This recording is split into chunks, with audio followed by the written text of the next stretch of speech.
The streets tell you not to, but everybody's supposed to own up to that though. Everybody do. Nigga, if you did it, you supposed to take that. That's yours, you supposed to take that. You don't take no whole crew with you, bro. But then for you to turn back around and you roll over on somebody you know that didn't do it, so you can take a lesser charge. And everybody else got a lesser charge. He the only one. And they made an example out of him for not snitching. For not snitching, bro. His first time ever being in trouble a day in his life. And people keep telling me, man, not to take it hard. But shoes, you talking about somebody been getting in trouble almost his whole life against somebody who never got in trouble a day in his life. And he got more time than all of us put together. His brother, his daddy, his uncles, his grandfather. He got more time than all of us put together. You said, I'm supposed to take that hard? No subject is off limit. So before we go further, are you really ready to talk about the parts of your past that people usually avoid?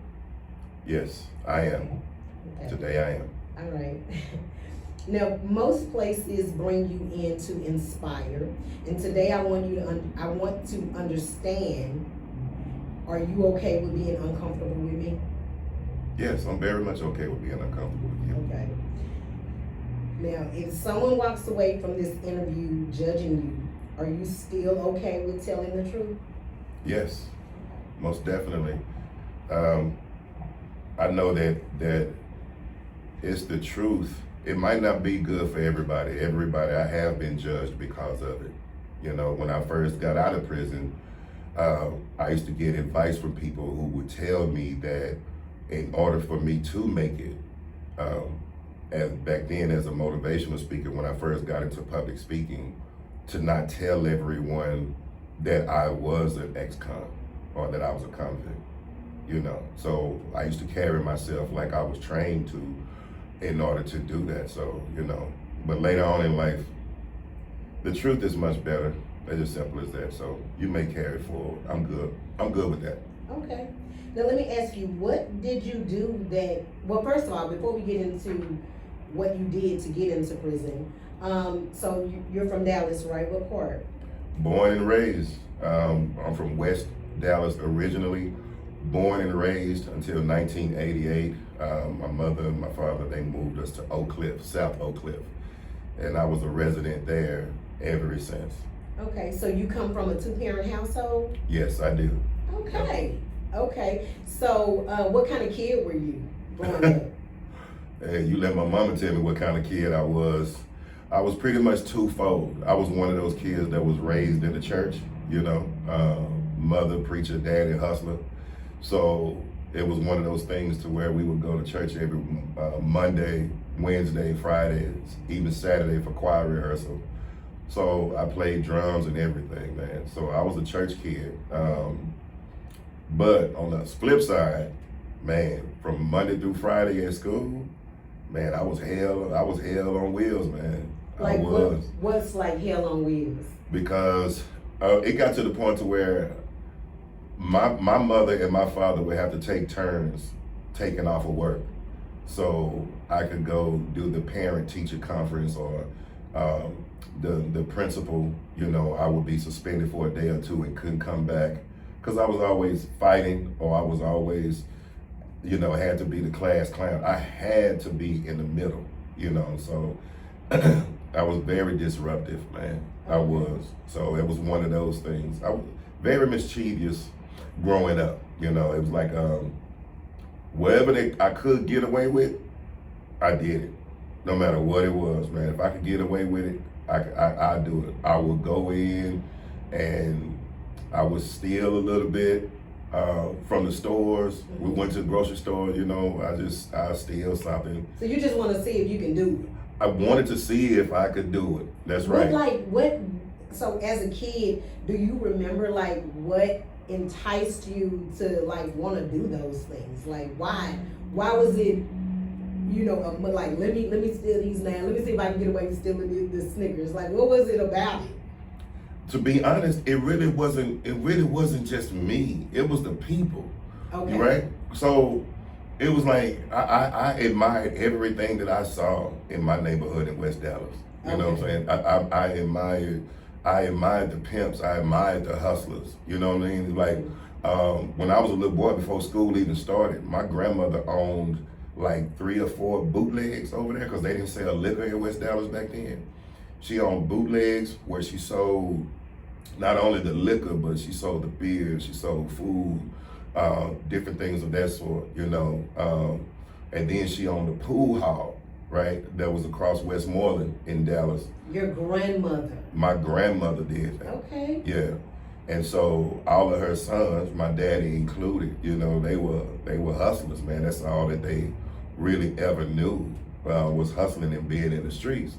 And man, I saw so many different grown-ups as a kid that was doing all kind of stuff, you know, gambling, fighting, cussing, hustling, coming home at between 12 and 3 o'clock in the morning. I mean, that was a normal thing for me.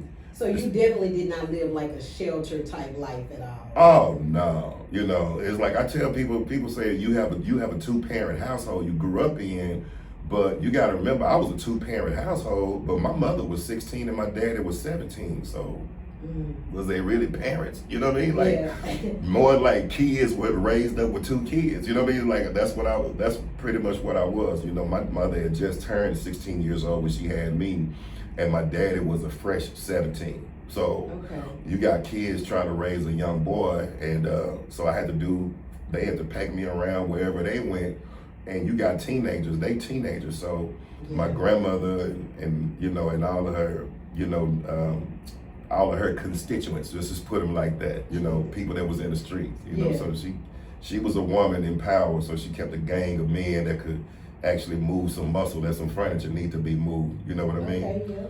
So yeah, that's what I pretty much saw, and I admired that, you know what I mean? I really did. I didn't see nothing bad about it, the way they would, you know, drink and talk and smoke and dance and all that stuff to the wee hours of the morning. I still remember when I was little, I used to always ask my mama, I say, is it nighttime, mama, yet? Or is it tomorrow? Because I didn't know the time. I was so young, I couldn't tell time. Right. But I did know the difference. She would tell me, if the sun went down, I knew it was nighttime. But she would always tell me, no, son, it's morning, you know? I said, but the sun is still down. You know what I mean? Like, it's still nighttime, but she tell me it's morning, not knowing that we not coming back home to around about 2 or 3 o'clock in the morning. Gotcha. Yeah. Gotcha. So what enticed me to just do that, I don't think it was a matter about what type of trouble I could get in. It was about me mainly always being in the front because I knew so much. And that's because I saw so much more than the average kid. I saw way more than the average kid, you know?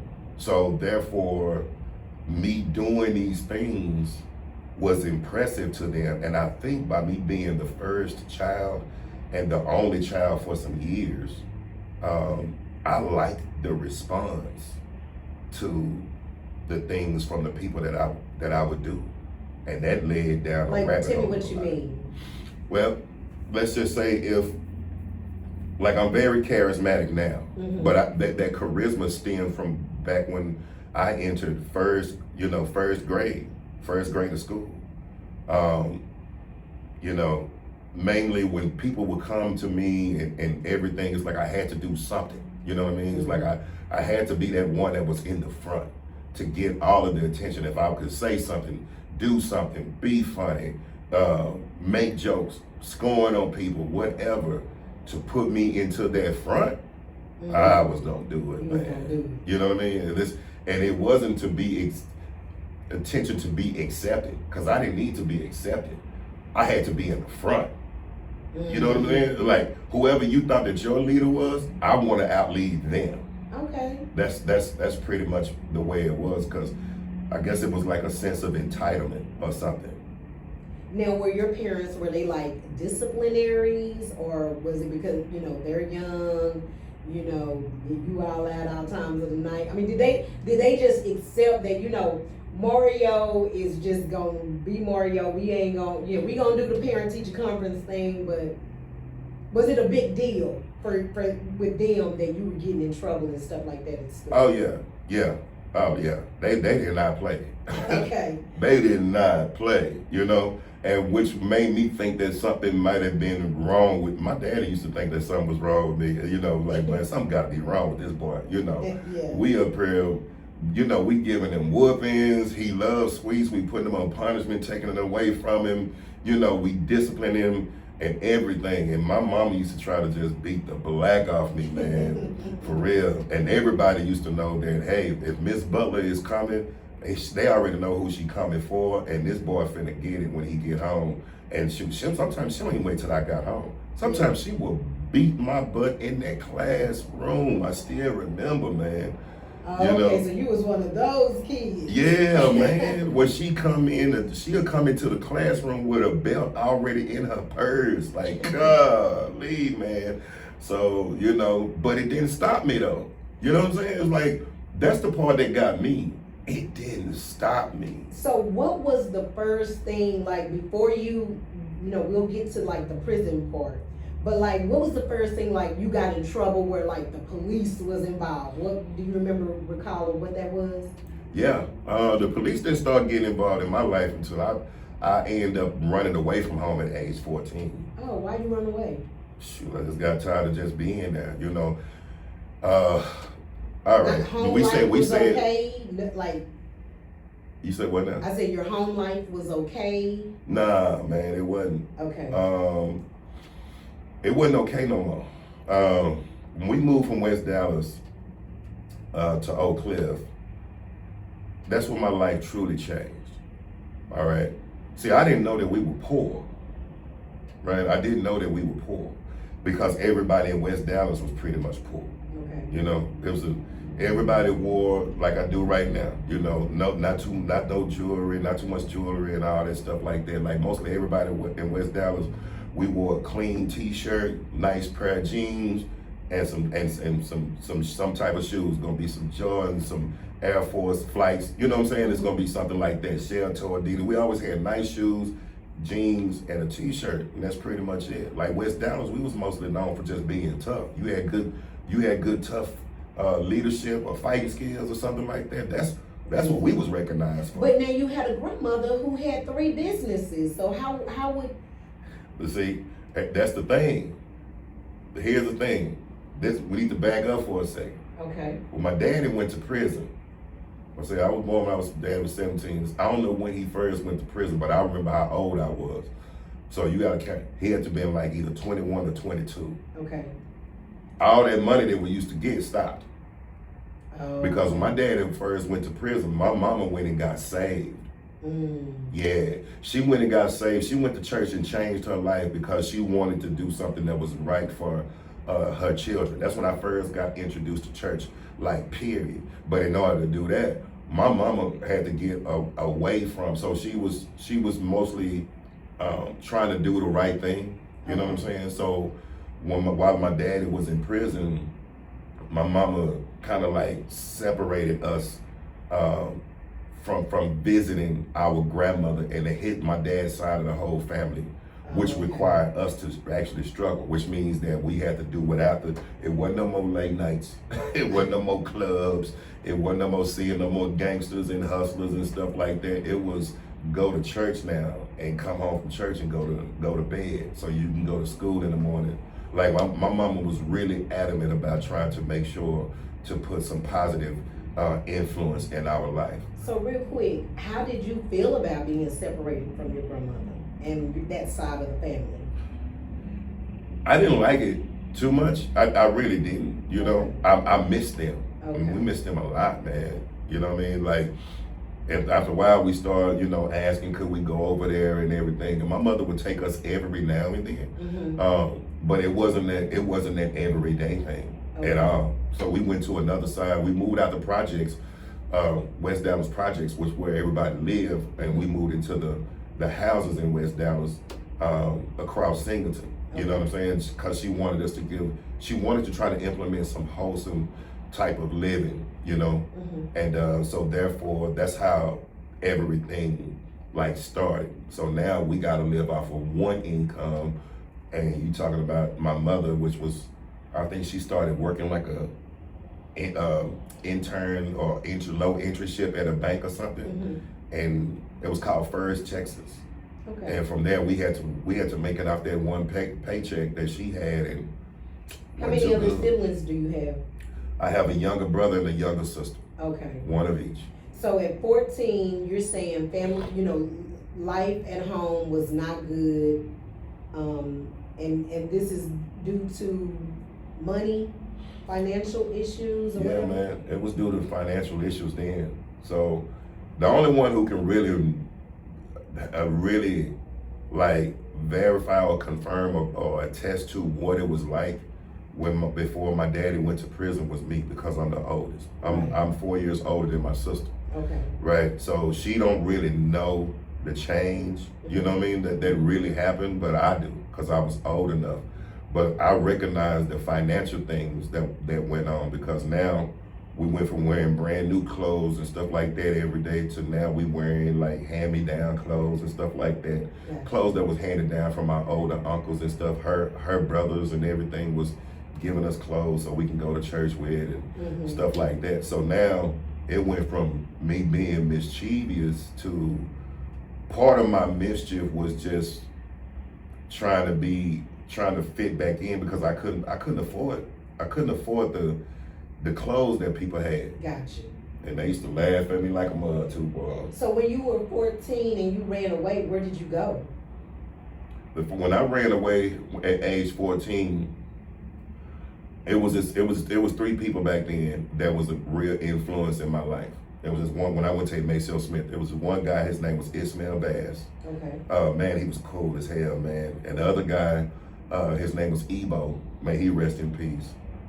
And then the other dude, I can't remember his name, but he influenced me because the way that he influenced me, because I had to realize what fraud niggas look like. Tell me about that. Oh yeah, man, he was a fraud, man. He was a straight up fraud. So I was in the 9th grade at a Maceo Smith, and he used to always come in, you know, with everything, hair all did up and all this stuff like that. He had the Bobby Brown Gumby and stuff. And we was in class together, and he used to always flip this money about the money that he used to make. And he used to, back then we used to have these, the Jamaican crew, posses or whatever. They was pretty much, they was running Dallas back then, being honest, because they had all the drugs, they had all the guns, they had all the money, man, just being honest.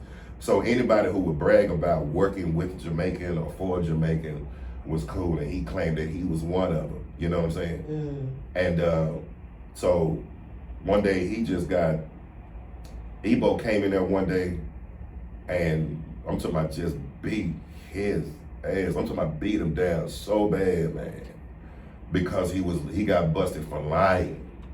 You know what I'm saying? Just lying about where he was and what he was doing and stuff like that. Always talking about who he shot and who he was gonna shoot and all that stuff. And Ebo just got tired of it, you know.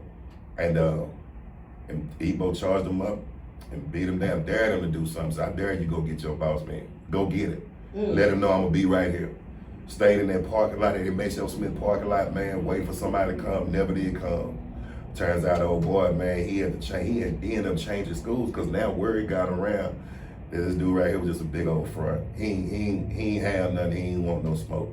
He ain't want none at all, man. And so why was he instrumental in your growth? I mean, you saying that you knowing what a fraud dude was, like why was that so?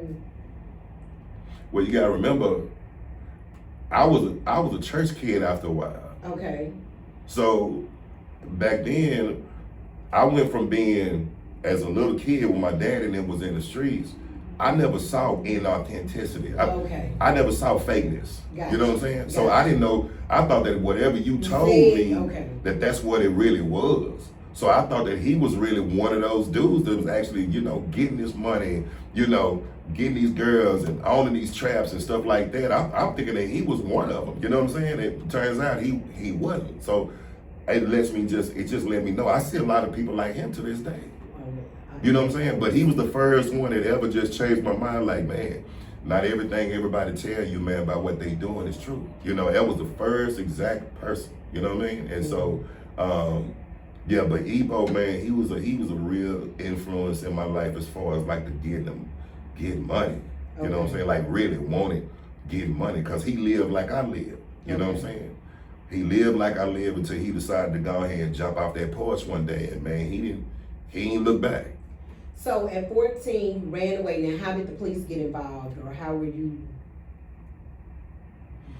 The police got involved when I started. It wasn't when I was selling the drugs. It was when I started using them guns behind the drugs. Okay, so at 14, you started selling drugs? Yeah, when I ran away, I had to live. Okay. So I want to be like I said, I want to be like, they was very instrumental. E-Bass, I still don't even know not E-Bass, Ismail Bass, I ain't gonna never forget his name. Ismail was just clean. He was clean from head to toe. And when you talking about somebody who been wearing hand-me-down clothes since they was in their early childhood, you know, man, dudes right there, the attention that he get. Remember, I was talking about that, you know what I'm saying, yeah. Being in the front. Right. I went from being in the front to being all the way in the back. Like, dude, how do I get back in the front again? You know what I'm saying? That's what it is. And he was clean from head to toe, man. You know, his chains was real. They was solid. They was heavy. Kept his hair whipped up all the time. You know, whatever that was coming out, that's what he wore. You know what I'm saying? My first time ever seeing a Louis Vuitton briefcase. This dude, we in the 9th grade with boots. You see what I'm saying? Like, he was the first one, you know? And he was clean. That the way he dressed really wasn't my style, but I like how he did it every day. You know what I'm saying? And what he drove every day. Now, we 9th graders. I'm gonna say y'all freshmen, and he pulling a wheel. Yeah, man. Okay. Ebo was like me, because Ebo had to hide it from his mama. Okay. So I gravitated to Ebo a lot, because Ebo would keep everything that he bought. He would have his bag. He would have his plastic bag. He would have his paper sack bag full of all his rings and all his necklaces and stuff. And then he'll bag everything up and put it in his locker and put it up for the whole day. Like, everything that he had that he made money with. You know what I'm saying? And it's like, he would put all that up, because he would have to hide it, because his mama was like mine. His mama didn't play that, but he was still making the money. So I got the influence by the way Ismail Bass was looking, the way Ismail was looking, but the game on how to keep it, the hustle and keep it hidden, I got from Ebo. Yeah. So you selling drugs at 14, and then how do the guns get involved? Shoot, that was the law of the street, man. Right. That was the law of the streets. Dude told me, hey man, when I first got out there, it was a dude that used to steal cars I used to go to school with named Casey. Casey turned back around and he was like, man, look, if you really want to start making some money, you know, got this guy, man, he looking for some people, you know. Now, mind you, I ain't never sold no dope before, you know. And he was like, he looking for some people. And this dude named G. I still don't know what the hell G stood for to this day. But this right here was back then where nobody used their real names. Everybody's names was letters and all this stuff like that. So G and Pigeon and some more people, like Pat and some more people, man. But anyway, Casey told me, hey man, go meet them at the Circle Inn Motel over there off of 35. It was 35 in Ewing, I believe. That's where the Circle Inn Motel was at. And so met him up there and said, hey man, you ever sold dope before? And I still remember Casey always told me, no matter what, don't tell him that you knew, because they ain't gonna put no pack in your hand, man, if you tell him that you knew to it, you know? And I said, yeah, you know? And so he put a pack in my hands, like, look, just tell him, man, you got these bolos. And I did. That's the first thing I said. Hey man, got them bolos. Shoot, man, them customers was coming left and right. Still remember, they was coming left and right. Now, you say that how did the guns come into play? All right. The guns came into play because the customer was coming left and right, but one more thing I had to get a hold to, which was being green. Being green, man. I was green as a pool table, twice as square. And man, there was a lot of people, boy, they could tell that you green. So they'll turn back around and ask you a question about what you doing. You know what I'm saying? Like, what you got there, man? Got these bolos, baby. He said, you got the 10s, 20s, or what? You know, I'm looking at him, he say, man, them look right there, look like, they both be 20s, they look like 10s. You know what I'm saying? Like, then he put his hands there, like, let me take a look at him real quick. So he took a look at him, and then why he got another partner that's with him. So while he got another partner that's with him, they done did the switcheroo on me, and I ain't even know it. You know what I'm saying? So now I ain't even got the original rocks that I had before. You know what I'm saying? That, like, I couldn't tell the difference between wax and crack cocaine at that time, and I couldn't tell the difference between procaine and real cane, nothing like that. They had the same color baggage as me. They had the same size as mine, but they left. And then they left, like, hey man, nah, this right here ain't gonna work, they too small, man. You can have these right here back. So by the end of the day, I had got twice on my first day of slanging. Damn. First day, I'm talking about first day jumping off the porch, man. I got swindled twice. So at what point did you realize that they got you? Or did somebody have to tell you, like, this ain't what I gave you? Yeah, Okay. yeah. When his right hand man came to check on me and see how I was doing, you know what I'm saying? Like, how you doing, y'all? You know what I'm saying? I ain't even had no nickname back then. It was like, hey man, what you want to use? You know, that's before they started calling me Cash. It was like, yeah man, Jay. You know, and so, what up, Jay? Like, what's up, man? It's like, how you doing, Mo? I say, hey man, what you got? I was like, man, I still got a few left. I said, I can't get rid of these other ones. You know, it was like 4 rocks left. He said, okay, let me see how much money you got. Gave him the money. He said, bro, this ain't what I gave you. I said, yeah, it is what come in the pack. He said, bro, this ain't even real. He said, let me show you something. He turned back around, put that light up against it. He said, look how that burned. This whole plastic bag, it's melting in the bag like some wax. You know what I'm saying? What did he do to you? Like, what happened to you, like, in that? Well, the first day it didn't happen to me, but he told me the next day he was gonna shoot me. Oh, He yeah? said, if I let that happen again, bro, I'm gonna shoot you. Oh, He said, man, because I can't miss no money. You know what I'm saying? And so that's exactly what it was, man. He gave it to me. And so I realized that at that point in time, I had another partner.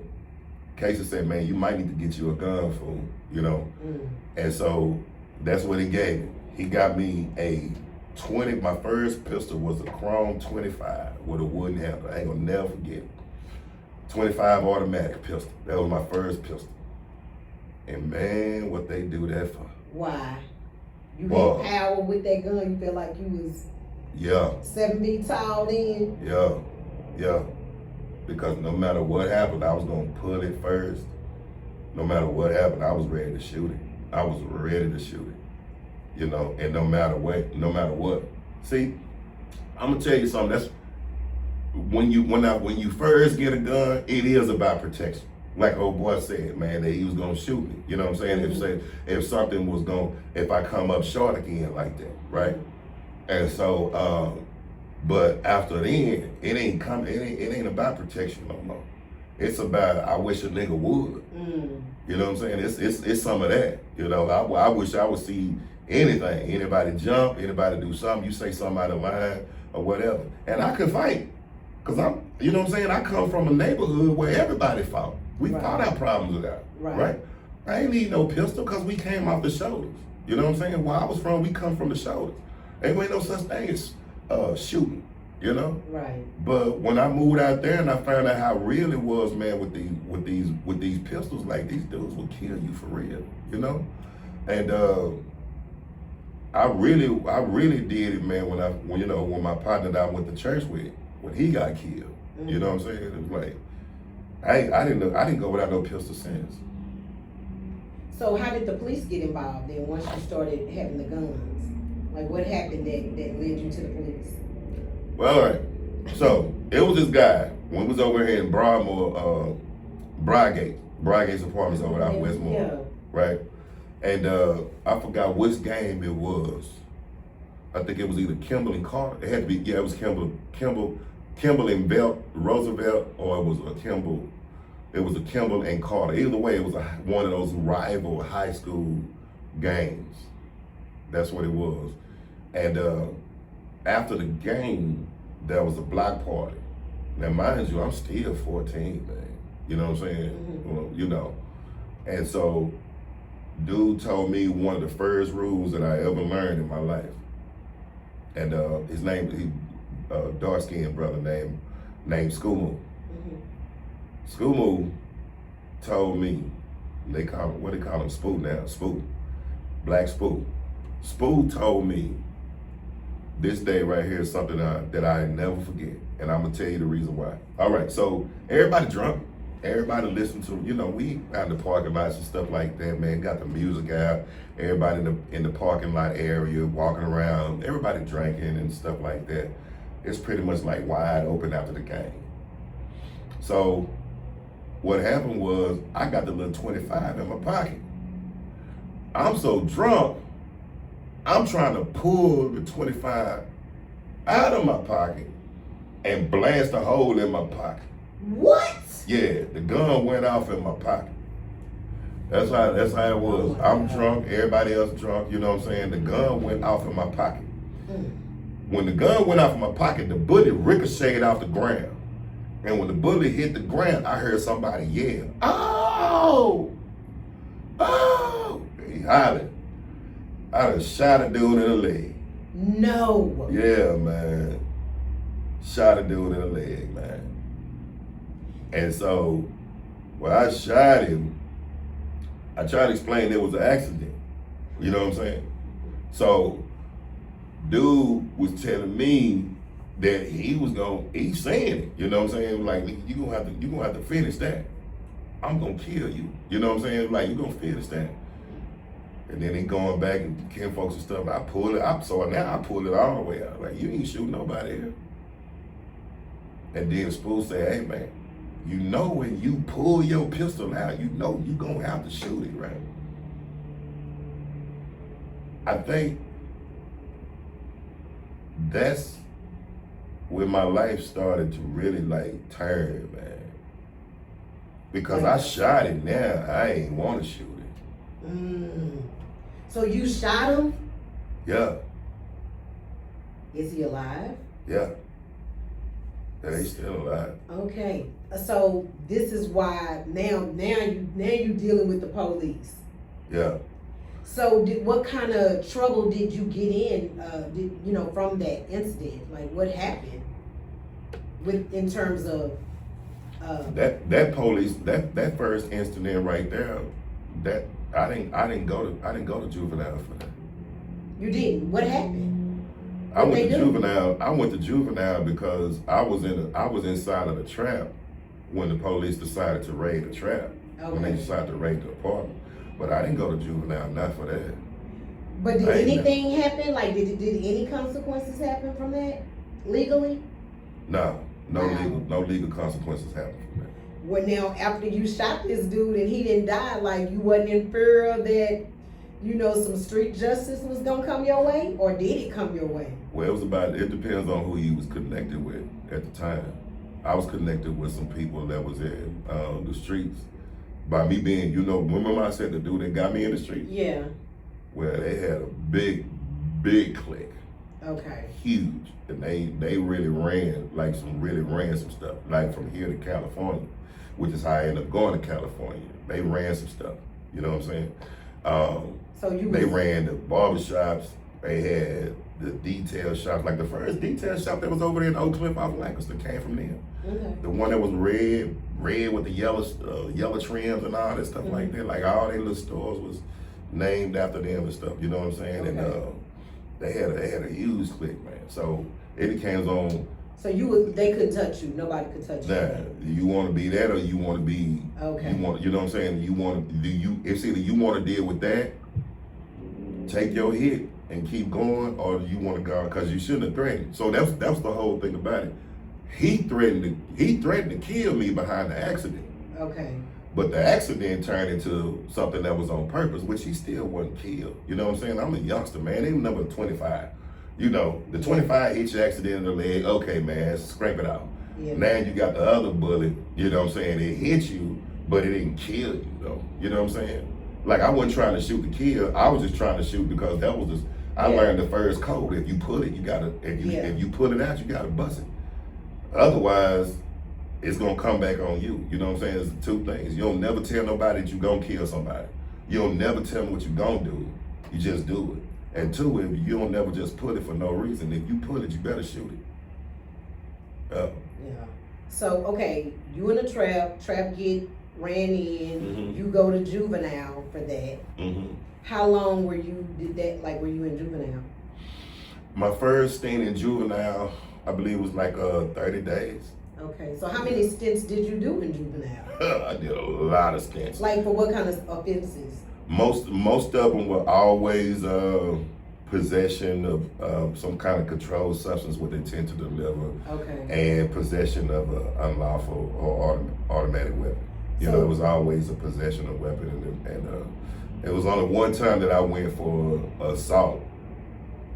And so when you would go, it'd be like a 30-day kind of thing, or like a couple of months or something? Each time they got longer and longer.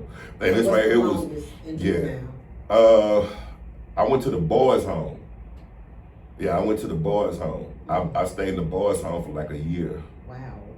Yeah, that's when it got longer and longer. And what happened was, remember I was telling you that my mother and my father used to take turns. Yeah. You know, and everything. And it got to the point to where the judge asked my mama, because this what happened, man. I put my mama through some hell, bro.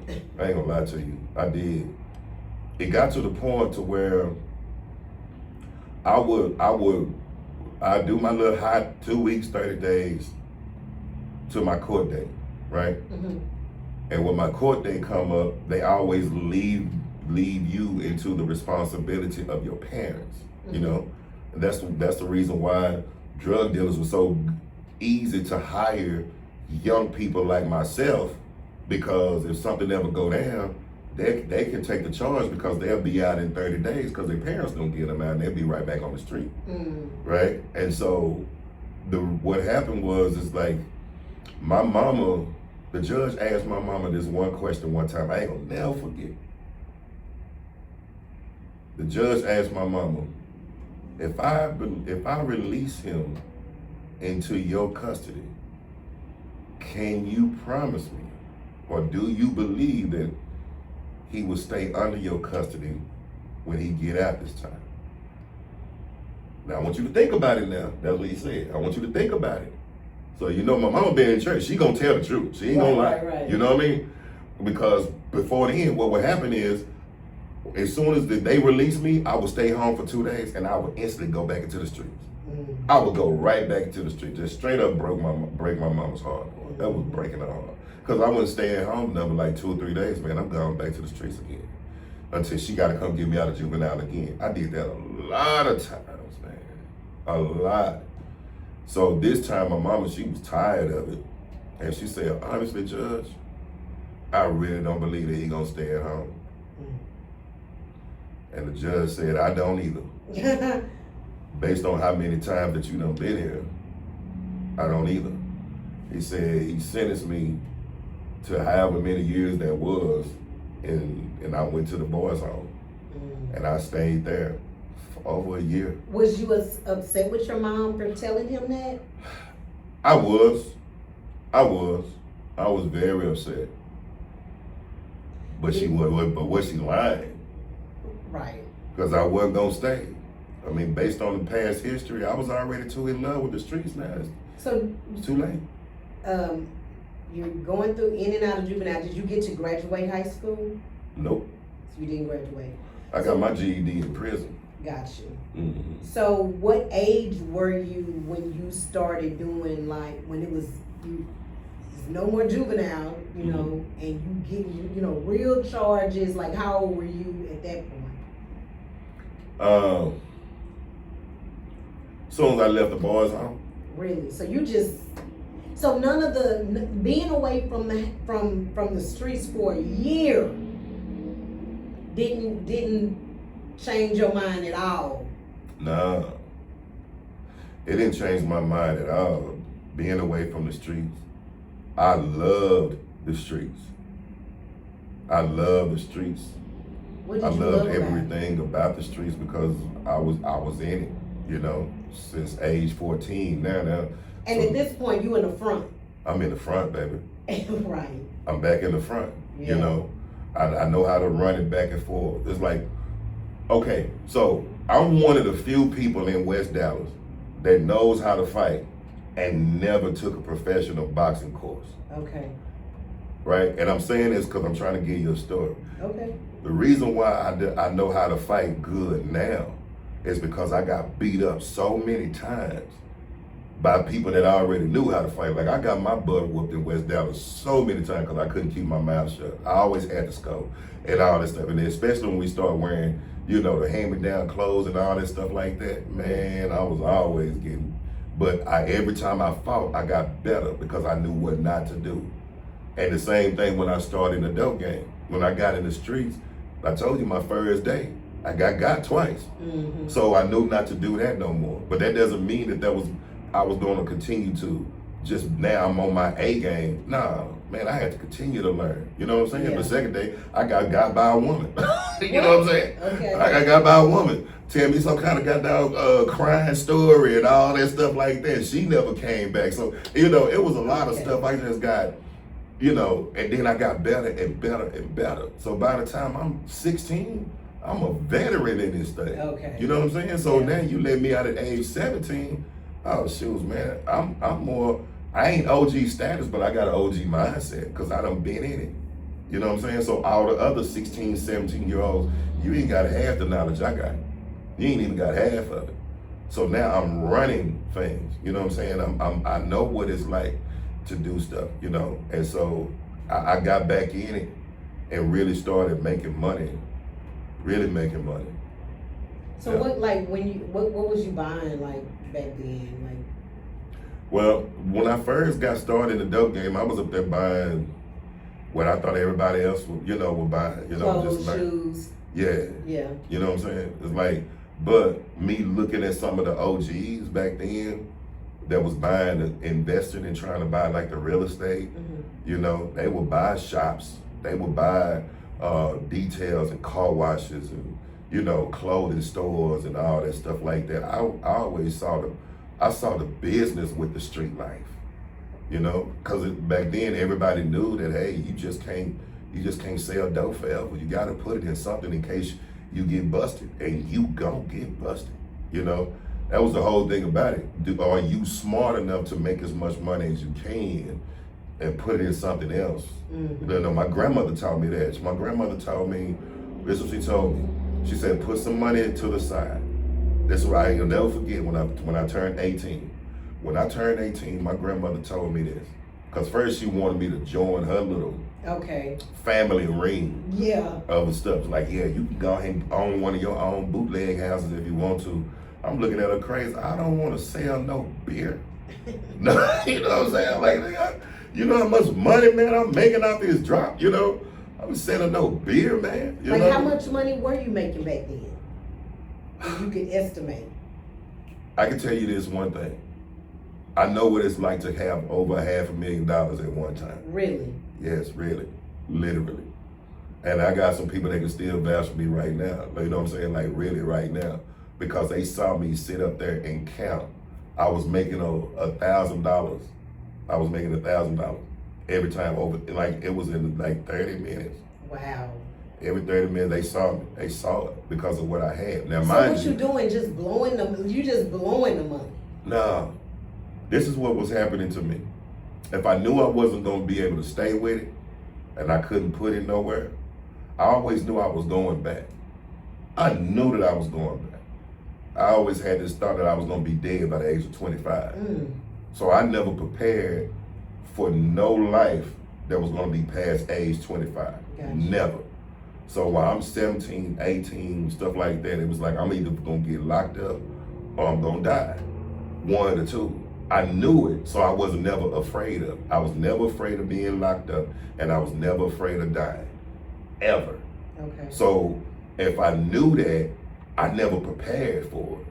You feel what I'm saying? I never prepared for life after 25, so I didn't believe in putting no money up and stuff like that. I tried to bless my mama with some money. She didn't want to take it. Right. You know what I'm saying? Because she knew it was drug money. She was not going to accept no drug money, you know, and everything. So my little sister, she'll take it. My sister take it. You know, she don't care where it was from. My sister was going to take that money, you know.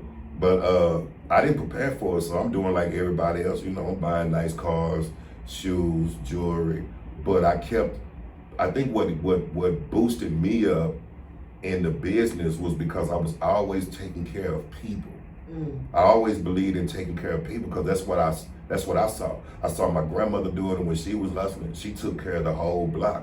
You know, I saw the older players back in the day. They believed in taking care of the neighbors. They believe in having neighborhood barbecues. They believe in throwing block parties. They believe in stopping like the ice cream trucks and just throwing like $200 or $300 and letting all the kids come and get it. You know why? Because the neighborhoods were gonna turn back around and protect you. Right. The neighborhood was gonna protect you. If nothing else, the neighborhood did. And then it bought loyalty. You feel me? It bought you protecting other people it brought about that sense of loyalty because they actually saw that you cared. You know, and couldn't just know anybody come up in that neighborhood either and do anything. So Mark, at when did you start? I guess when was it that you got sent to prison? Like how old were you? Like when you actually like you doing real time?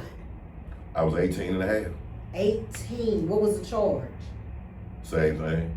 So what was your possession sentence? of cocaine. I was sentenced to 15 years in prison my first time, non-aggravated. Yeah, and I just my girlfriend was pregnant at the time. My first child, and she had her while I was in prison. Yeah. So how you were sentenced to 15 years? How much time did you do? I did 5 years because it was a non-aggravated sentence at that time. And I got sentenced to, I got sent to a young gladiator unit at that time called Charles T. Terrell. So what was you like the first day for you in prison? Because I know it's totally different from you being in juvenile or a boys' home or all that. Like you in there with some, I know you said gladiator, does that mean like there's not like real criminals or like you that's doing like hard time or you know, is there like a minimum like security, maximum, like what is that? Oh man, gladiator unit means that no matter which custody it was on, everything was off limits. You could be in the dorms, which is called trustee camp, which is mean you trustworthy. It's still going down out there, man, with people that just didn't care, man, fighting. It didn't matter. You can get killed out there at the trustee camp. So what was the first night like for you? Like the first, when you went to prison, did you cry? Oh nah. You better not do that ever. Okay. I got all my crying out the way in jail. Okay, but okay. I learned that at the beginning. You know what I'm saying? Yeah. But you knew though this was not gonna be like what you were doing, you know, what you were experiencing before when you would get in trouble. Yeah. I didn't know what prison was gonna be like, but by the time I got there, I was overly prepared. Okay. Because my daddy was an ex-con, his brothers are ex-cons, my grandfather been to prison. Like every I know every man, daddy's brothers, all them, they all went to prison, man. And my mama's father went to prison. So if I had the game of what it was gonna be like, I got it before I even got there. But you gotta remember, I've been going to juvenile so many times. Not saying that it's just alike, but by the time I got to prison, I saw a whole bunch of people that was in juvenile with me. That you knew. That I knew, you know? And so it was like, hey man, you know, this right here, this happened, this right here. You don't wanna do this, you wanna do that, you know? And be prepared. Like, be prepared for somebody calling you out. Be prepared for somebody trying to take something that's yours. Be prepared, you know? Let me ask you, what is the first lie that people believe about prison? The first lie? Or what lie do people believe about prison? It could vary because now it changed. Okay. The first lie that people used to believe about prison was that, you know, if you keep your head down, stay to yourself and mind your own business, that you can just come straight home and not be touched. That's the way it used to be. That was the first lie, because you can keep your head down and mind your own business and stay to yourself. That still ain't gonna happen. If somebody wants you, they want you. It's as simple as that. If somebody feel like they can get you, they gonna get you, because they gonna find out what they gonna look at it. You know what I'm saying? Like whatever you say that you got back then, oh yeah, you gonna have to bring that to the flow. Oh yeah? Yeah, they ain't gonna let you mind your own business. You gonna have to bring that to the flow. Whatever you say that you got. If you say you got them hands, oh yeah, you gotta bring all that. Where you say you from? You know, it was like people used to be like you think that you protected because you from Dallas. Nah, it'll be somebody from Dallas that'll call you to the square. It'll be somebody from Dallas that'll challenge you. You know what I'm saying? Because you gonna have to end up representing them at one day, and they gotta be able to depend on you. So they can't be around. You can't be no soft nigga up to that, man. So what did you have to unlearn to survive? The first thing I think I had to unlearn was man, was that I learned that everybody black ain't your kind. And everybody that's from your city or your set ain't your people. Y'all ain't family. It's every man for himself, you know. I had to unlearn that part, that street life, you can leave that in the streets because it's different in here. We'll get back to the streets when we get back to it. And then it can be like that on the flip side too though, because you can be in prison and be like, bro, we probably used to bang in the streets. You know what I'm saying? Like if I'm a blood and you a crip or whatever the case may be, that we can leave that in the streets, bro. Right now, we in here, we outnumbered, we gotta survive. So, you know what I'm saying? Whatever we used to be in the streets, you gotta leave that at the door. We gotta stick together in order to survive in here. So I had to unlearn some of those things, but I had to take the rest of it with me though, you know, because I'm gonna tell you, it gets real up in there, man. You know what I'm saying? Like it gets real. First of all, when you come to prison, I was on and this right here be for the younger people. The young people, like I said, they send you to these gladiator units when you 18 years old, 19 years old, stuff like that, because they know that you unruly. And it's kind of like they put you in the prison unit so that you can, if y'all want to kill each other, go ahead and kill each other, you know, on this unit, right? And it's like a box, you know what I'm saying? Like everybody just angry, man. And I done seen so much stuff in there. Ooh, it's unreal, man. You know and I was just gonna ask you real quick, like, you know, what did you see happen to people who couldn't adapt? Man, I done seen people commit suicide up in that mother. Really? Yeah. Like the first time I seen, it was this guy, he got tired of getting his stuff took. That was for real. He got tired of being robbed. He got tired of being raped. That's what it was. Were you seeing like or hearing guys getting raped, like that was a real thing? Oh yeah, you can hear that. Yeah, you can hear that. Because the reason why I say that, because now it's like talks of they don't do that no more. Like they don't do it no more. If you living that kind of life in prison, that's because that's the life you want to live. It's not for real. That's the truth. That's the truth now. But back then, when you were 18, 19, going into prison, it wasn't the case. They didn't. No, that wasn't the case. Okay. No. You have to fight for whatever. Gotcha. You know, if a dude say he wants your shoes or he wants your ass, that's just simple as that. You got to fight for either one of them. Did you have any of those problems or any of those issues? So much like being raped. Yeah, well, or being raped, or somebody saying that they want it. Oh no! I remember one time, man. First of all, what you got to do is you got to make an example. Plus, okay. I've been tall.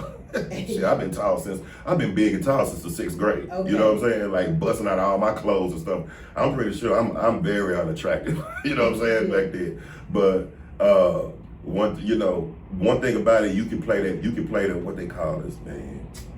I forgot what game they used to call it, but it's mainly when you play this game where people be talking about man, is the booty game? Okay. You know what I'm saying? Like I don't even play them. I don't even play them now. And some Like people they'll say that things to like see what your reaction gonna be. see what your reaction gonna Got be. it. You know what I'm saying? Like I don't play them. I never did play them. My dad had drilled that into me. Okay. You know what I'm saying? It was like you don't even start off playing that with another man. Like period. Even to this day, I don't let nobody play with me like that. You don't play with another man like that. You know what I'm saying? You don't talk about no man butt and all this old stuff and grabbing your crotch and all that stuff in front of no another man. You saying y'all just playing because y'all partners. Mm-hmm. No, I don't get out like that. Because to me, it's something inside of you that make you want to do that anyway. You know what I'm saying? But if you let somebody get away with that, like somebody, still remember when we was up there watching TV, and you'd be surprised how many people get into a fight behind this one show. Okay. The Young and the Restless. Oh my God. Because a lot of people used to watch that with their grandmas. Yeah, yeah. So it was the Young and the Restless that was on, and I think it was some kind of like NASCAR something. Anyway, we had like one of the TVs. We had 2 televisions. Mm-hmm. And back then, when everybody used to come from the hoe squad, which is the fields where we used to do that, work, chopping up the grass with the backhoe. Okay. And so when we chop up the grass with the backhoe, everybody tired, man. The sun beating you down. You done worked out there for like 6 hours, 8 hours straight, the sun beating down. You got like 10 to 15 minutes, man, get you some lunch, some food, and some water, then you got to get right back at it, right?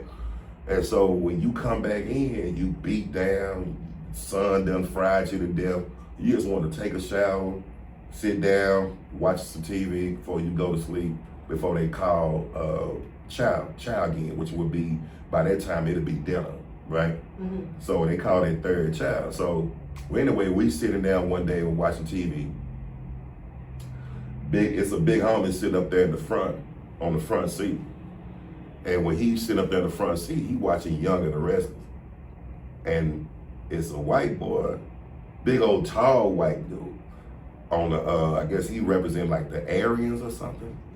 And so, dude was over there to the right of him, wanting to hit one of the other TVs for NASCAR.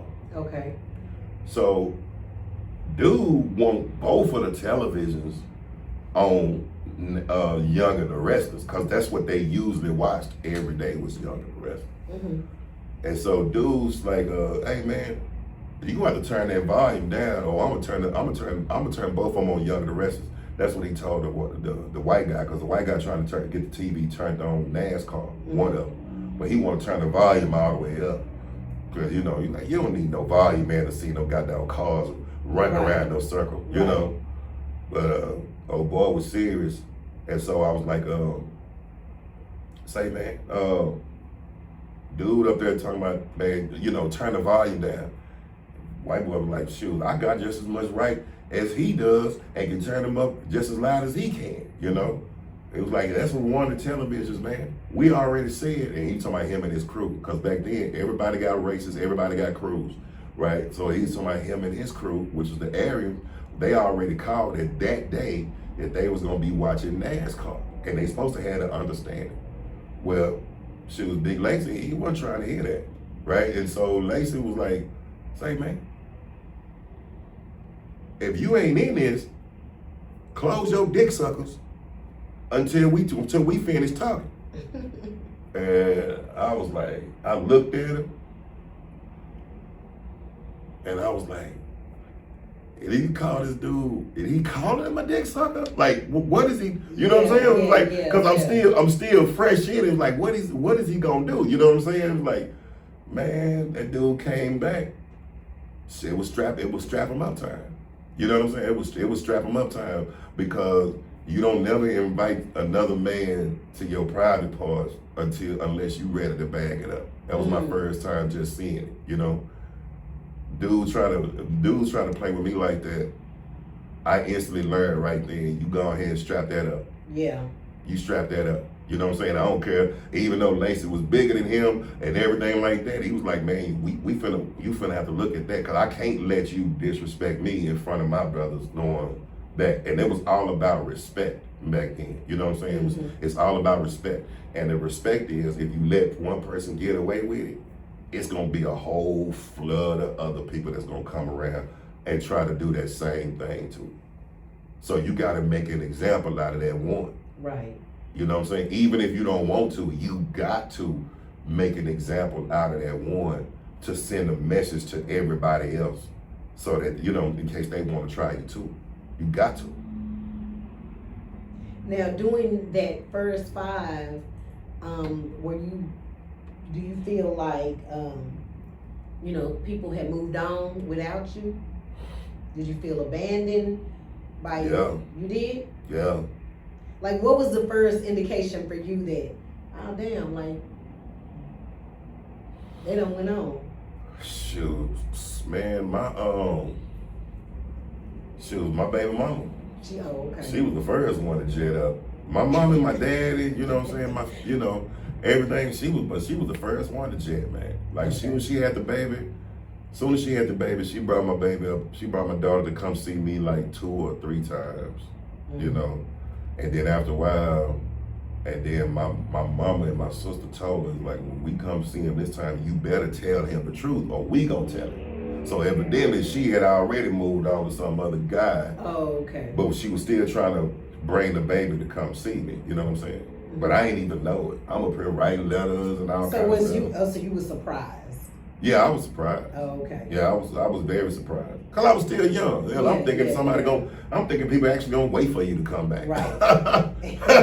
You know what I'm saying? It's like, it's very few people that actually wait on you, you know. But I have seen it, cause I know that my mama waiting on my daddy. Okay, well, maybe not wait, but maybe we can pick up where we left off when you come back. Yeah, but my mama waited on my daddy. If she was doing anything, she made sure y'all didn't know about it. We didn't know about it, that's for sure. Because many times we went to church, like, she was serious about that church, man. My mama did not play about Jesus. Okay. So if God told her that she is joined to one man for the rest of her life, she waited for that one man to come back, you know, for the rest of her life. Plus, back then, my dad used to go to prison. They used to do them turnarounds. When you go down there and do 2 years and come back. You know, I was during the George Bush era when he sent you down for real. Like, real time came out, you know. And so my first time ever being locked up as an adult, I ended up doing 5 years on that first 15. And then she was the first one to leave. And then dealing with death.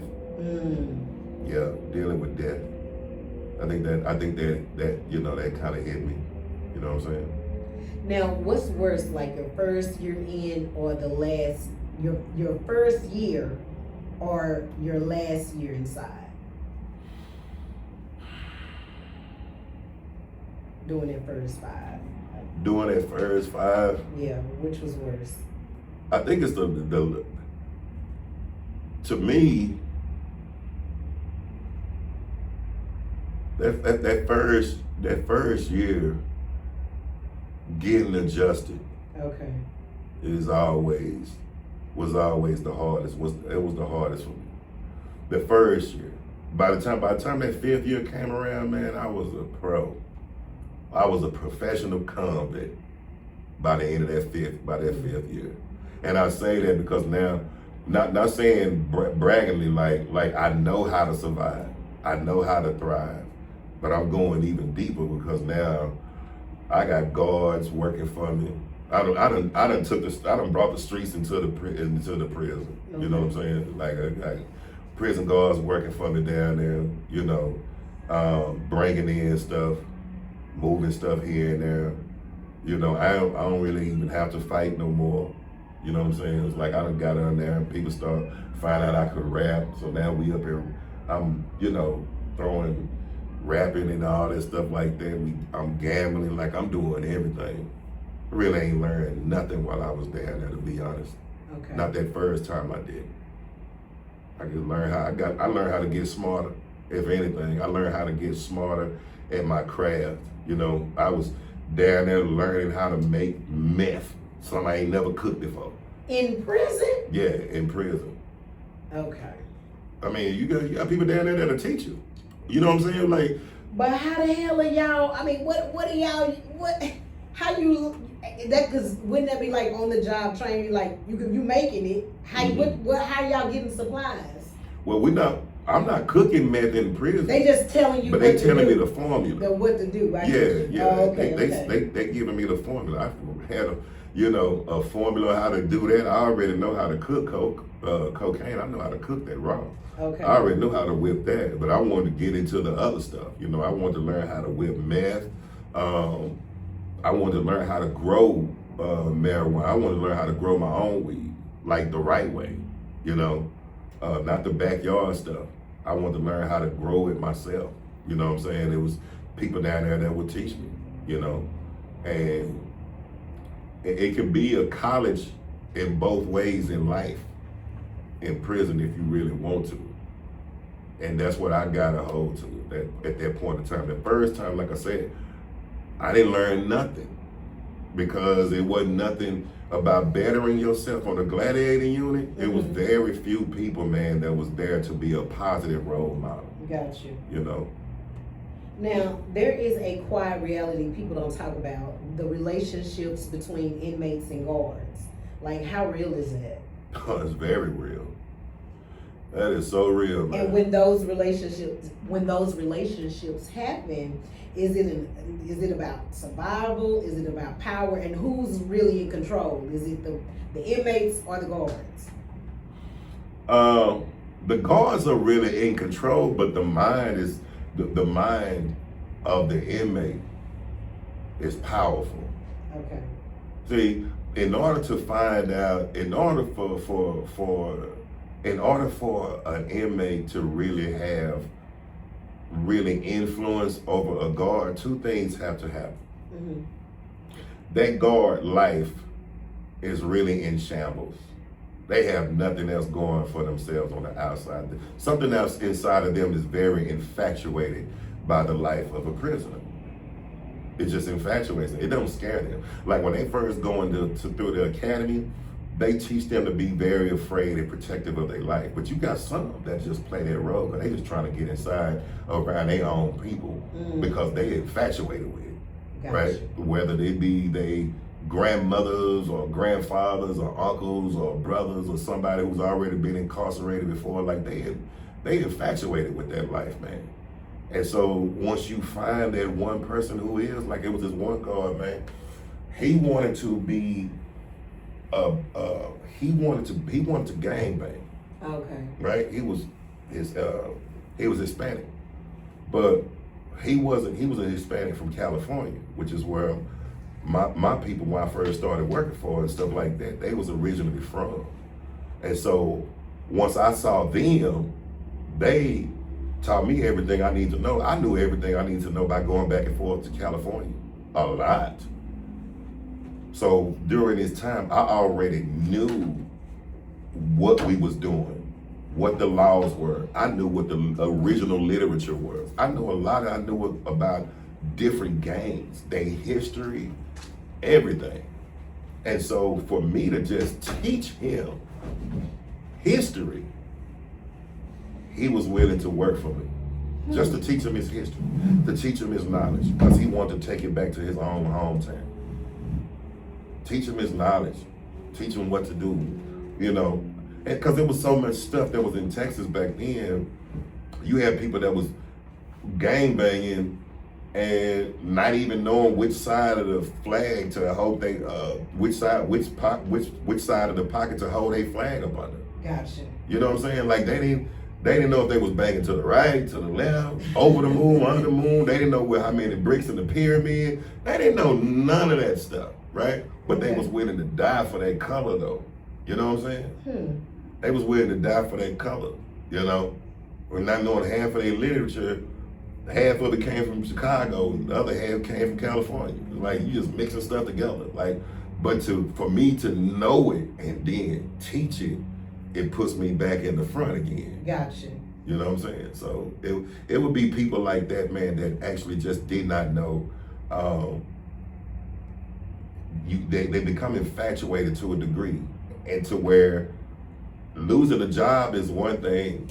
They're not gonna lose their freedom. They'll just lose the job.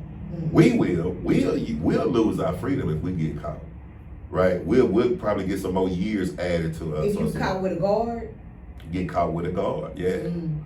You know what I'm saying? But it's a chance that you take. It's a chance that you take.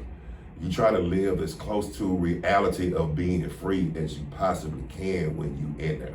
So you got some people that walk around with rolled up cigarettes and little bitty pen joints of weed, or if it wasn't no pen joints of weed, it'd be stuff like parsley with orange peels and apple peels and all that stuff. A lot of stuff that don't make no sense, just so that they can get that temporary feel of being back in the free world again.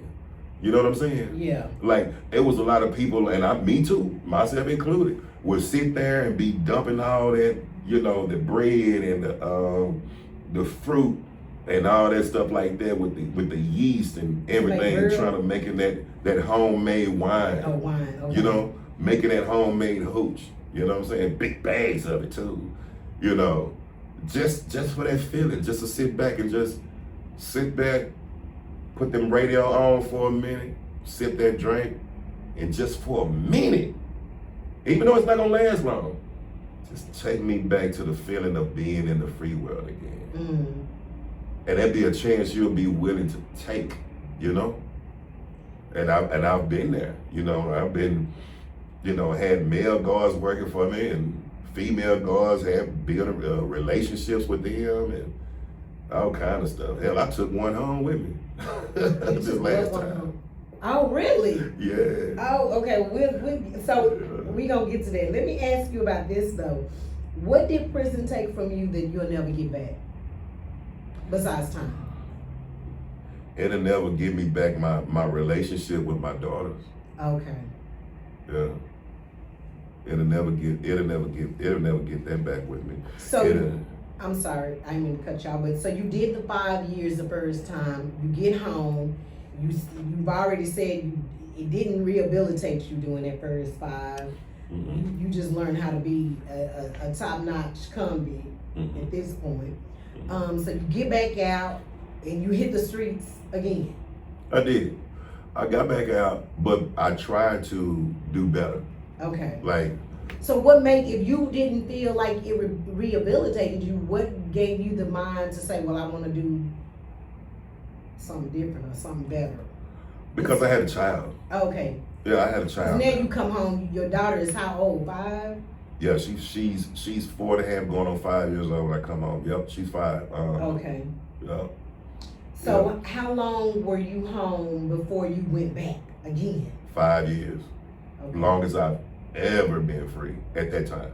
Okay. I was out for 5 years. When I said I want to do everything it took, man, to be in my child's life, which that was a whole different story because that reality hit me in my face, Okay. But I really wanted to just be there. I wanted to change at the time because I knew it could be done. I saw how many times my mother was traveling down hundreds of miles to come see me. You know what I'm saying? How far away were you from Dallas? Livingston, Texas, near Houston, closer to Houston than it is Dallas. Okay. Just past Huntsville. So it was in Livingston. So I go down there, and besides, I wanted to change my life at the time because I just didn't want to just come back. I feel like that was just it, man. It was like I did everything I was supposed to do. So what were you doing the 5 years then? When you were out? I did good, man. I got me a job working construction. Okay. And then I was good with the work, but I wasn't satisfied with the money. Gotcha. So I still didn't quit. I got to the point to where I started to say, well, let me just get better at building a career. But here's the thing about it. When you're an ex-felon, your options begin to get less and less. Even though people say that they don't judge you because of your past, once you check that box, they really do. They really have the option to do so. Even though the applications say that they can't. Well, if you can't, the question is, why do you ask it if you can't? If you don't really judge, then why ask it, period, but they do.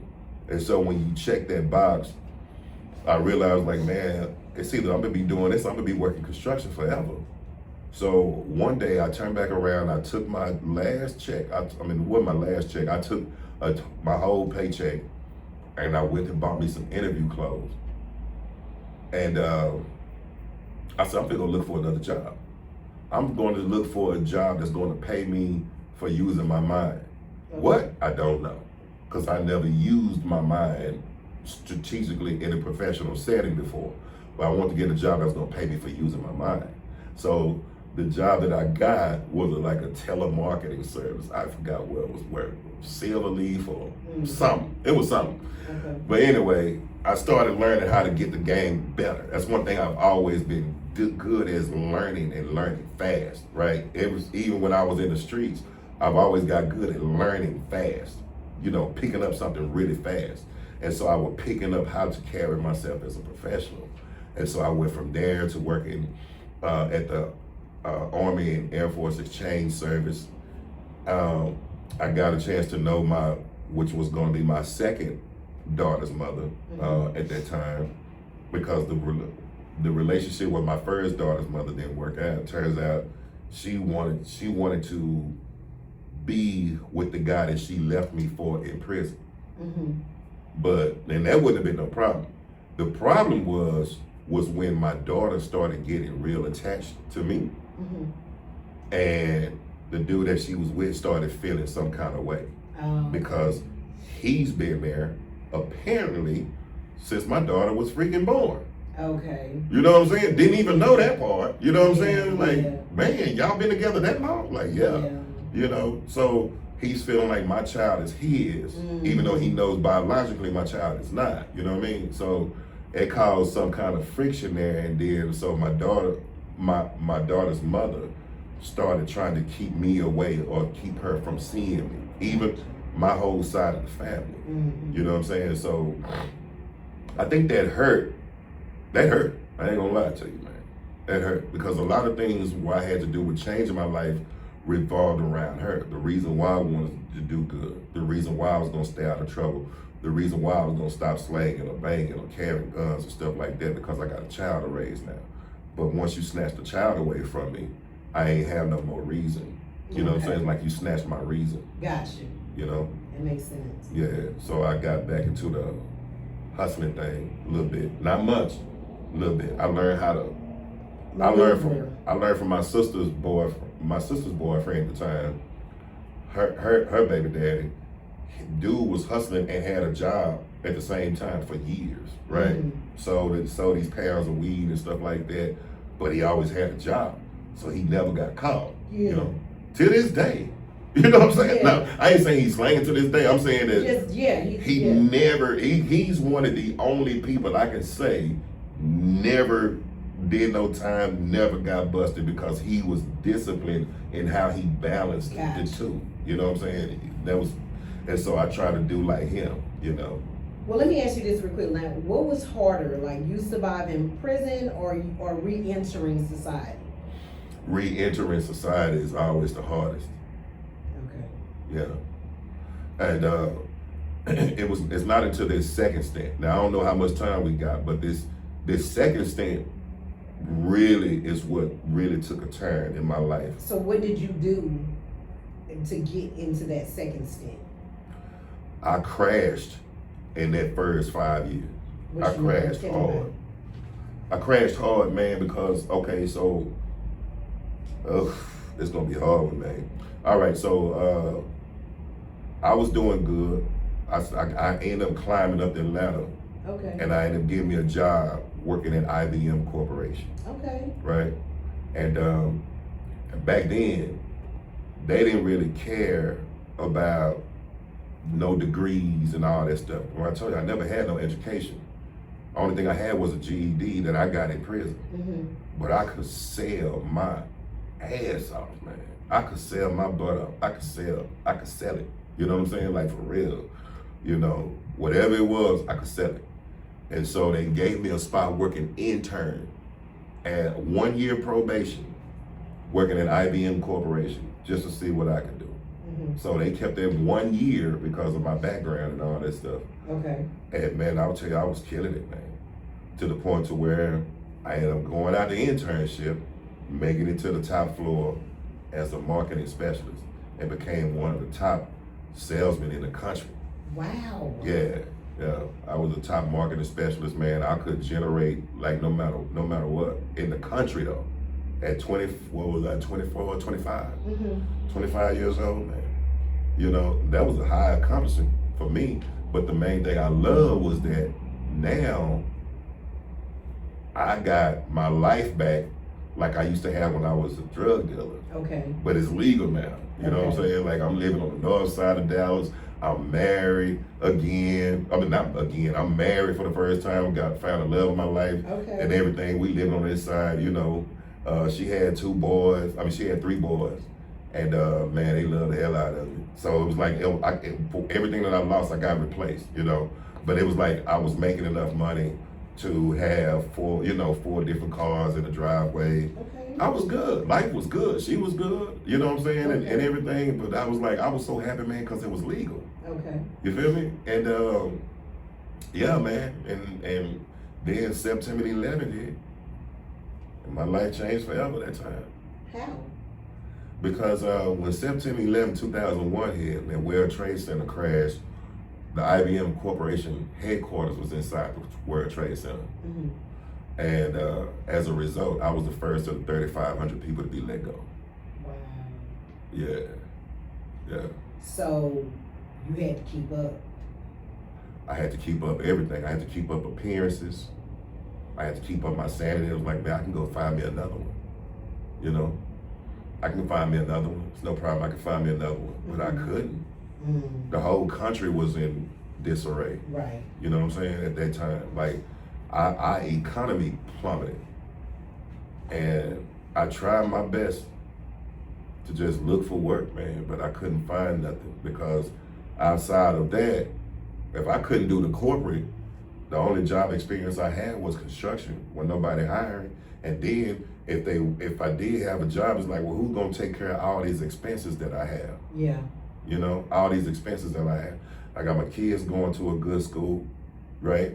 They going to private school or whatever, you know. My wife is used to a certain lifestyle. I'm used to a certain lifestyle. Like everything that I've built up to this time is falling.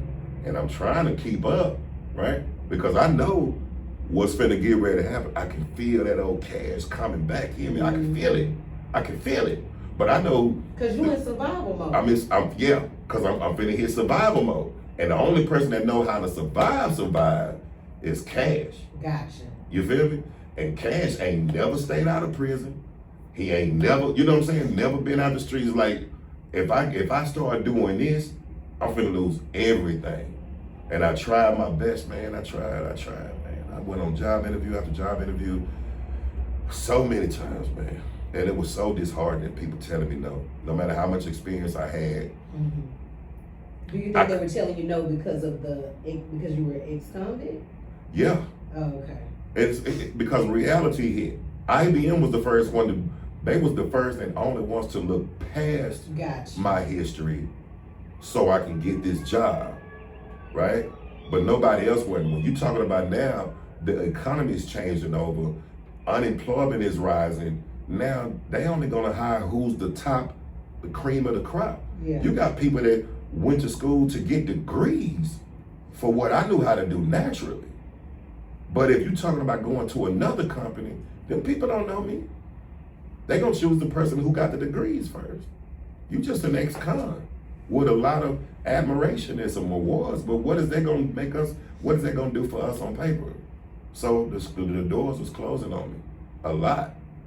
So how long were you back in the, say you couldn't get a job, you get back, to being Cash, and how long before you got hemmed up again?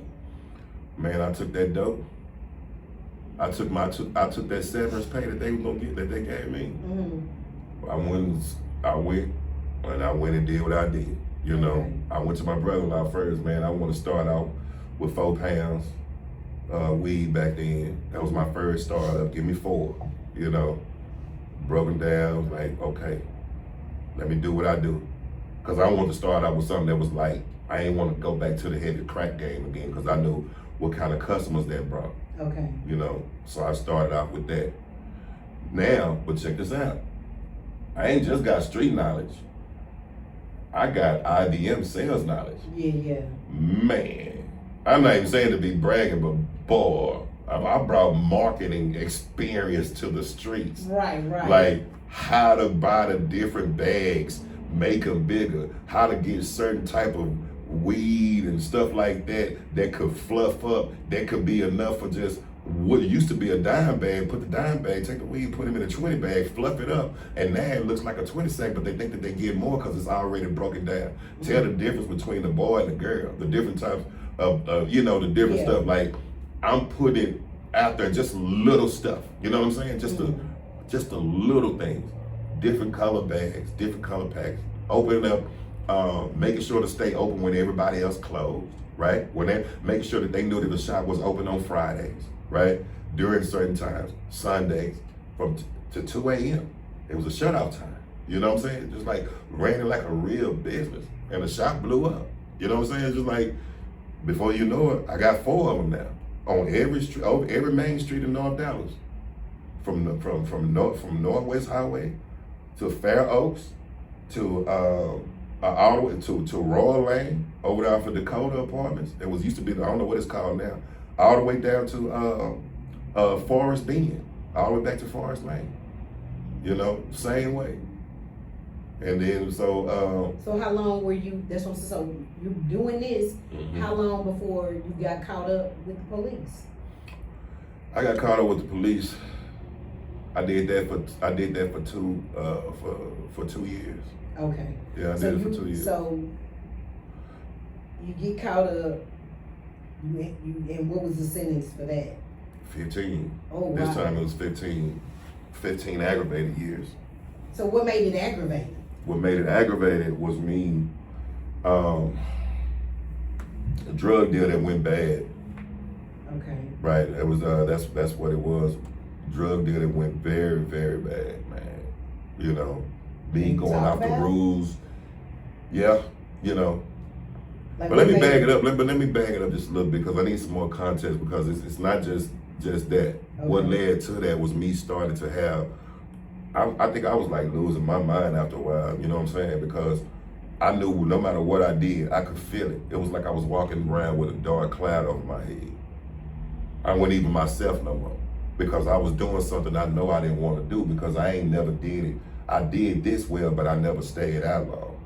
You know what I'm saying? Mm-hmm. And so what I started doing was I started violating the second rule of the game, which was don't get high of your own supply, you know? Mm-hmm. So I never smoked weed, ever, right? Right. But I started smoking it. Okay. And I started drinking it. Then I started popping pills. I was doing all kind of stuff, just knee deep in it. Almost forgetting that I was even married in the first place. My wife, man, I was taking her through it, mm-hmm. you know, because she was like, I'm your wife, you know.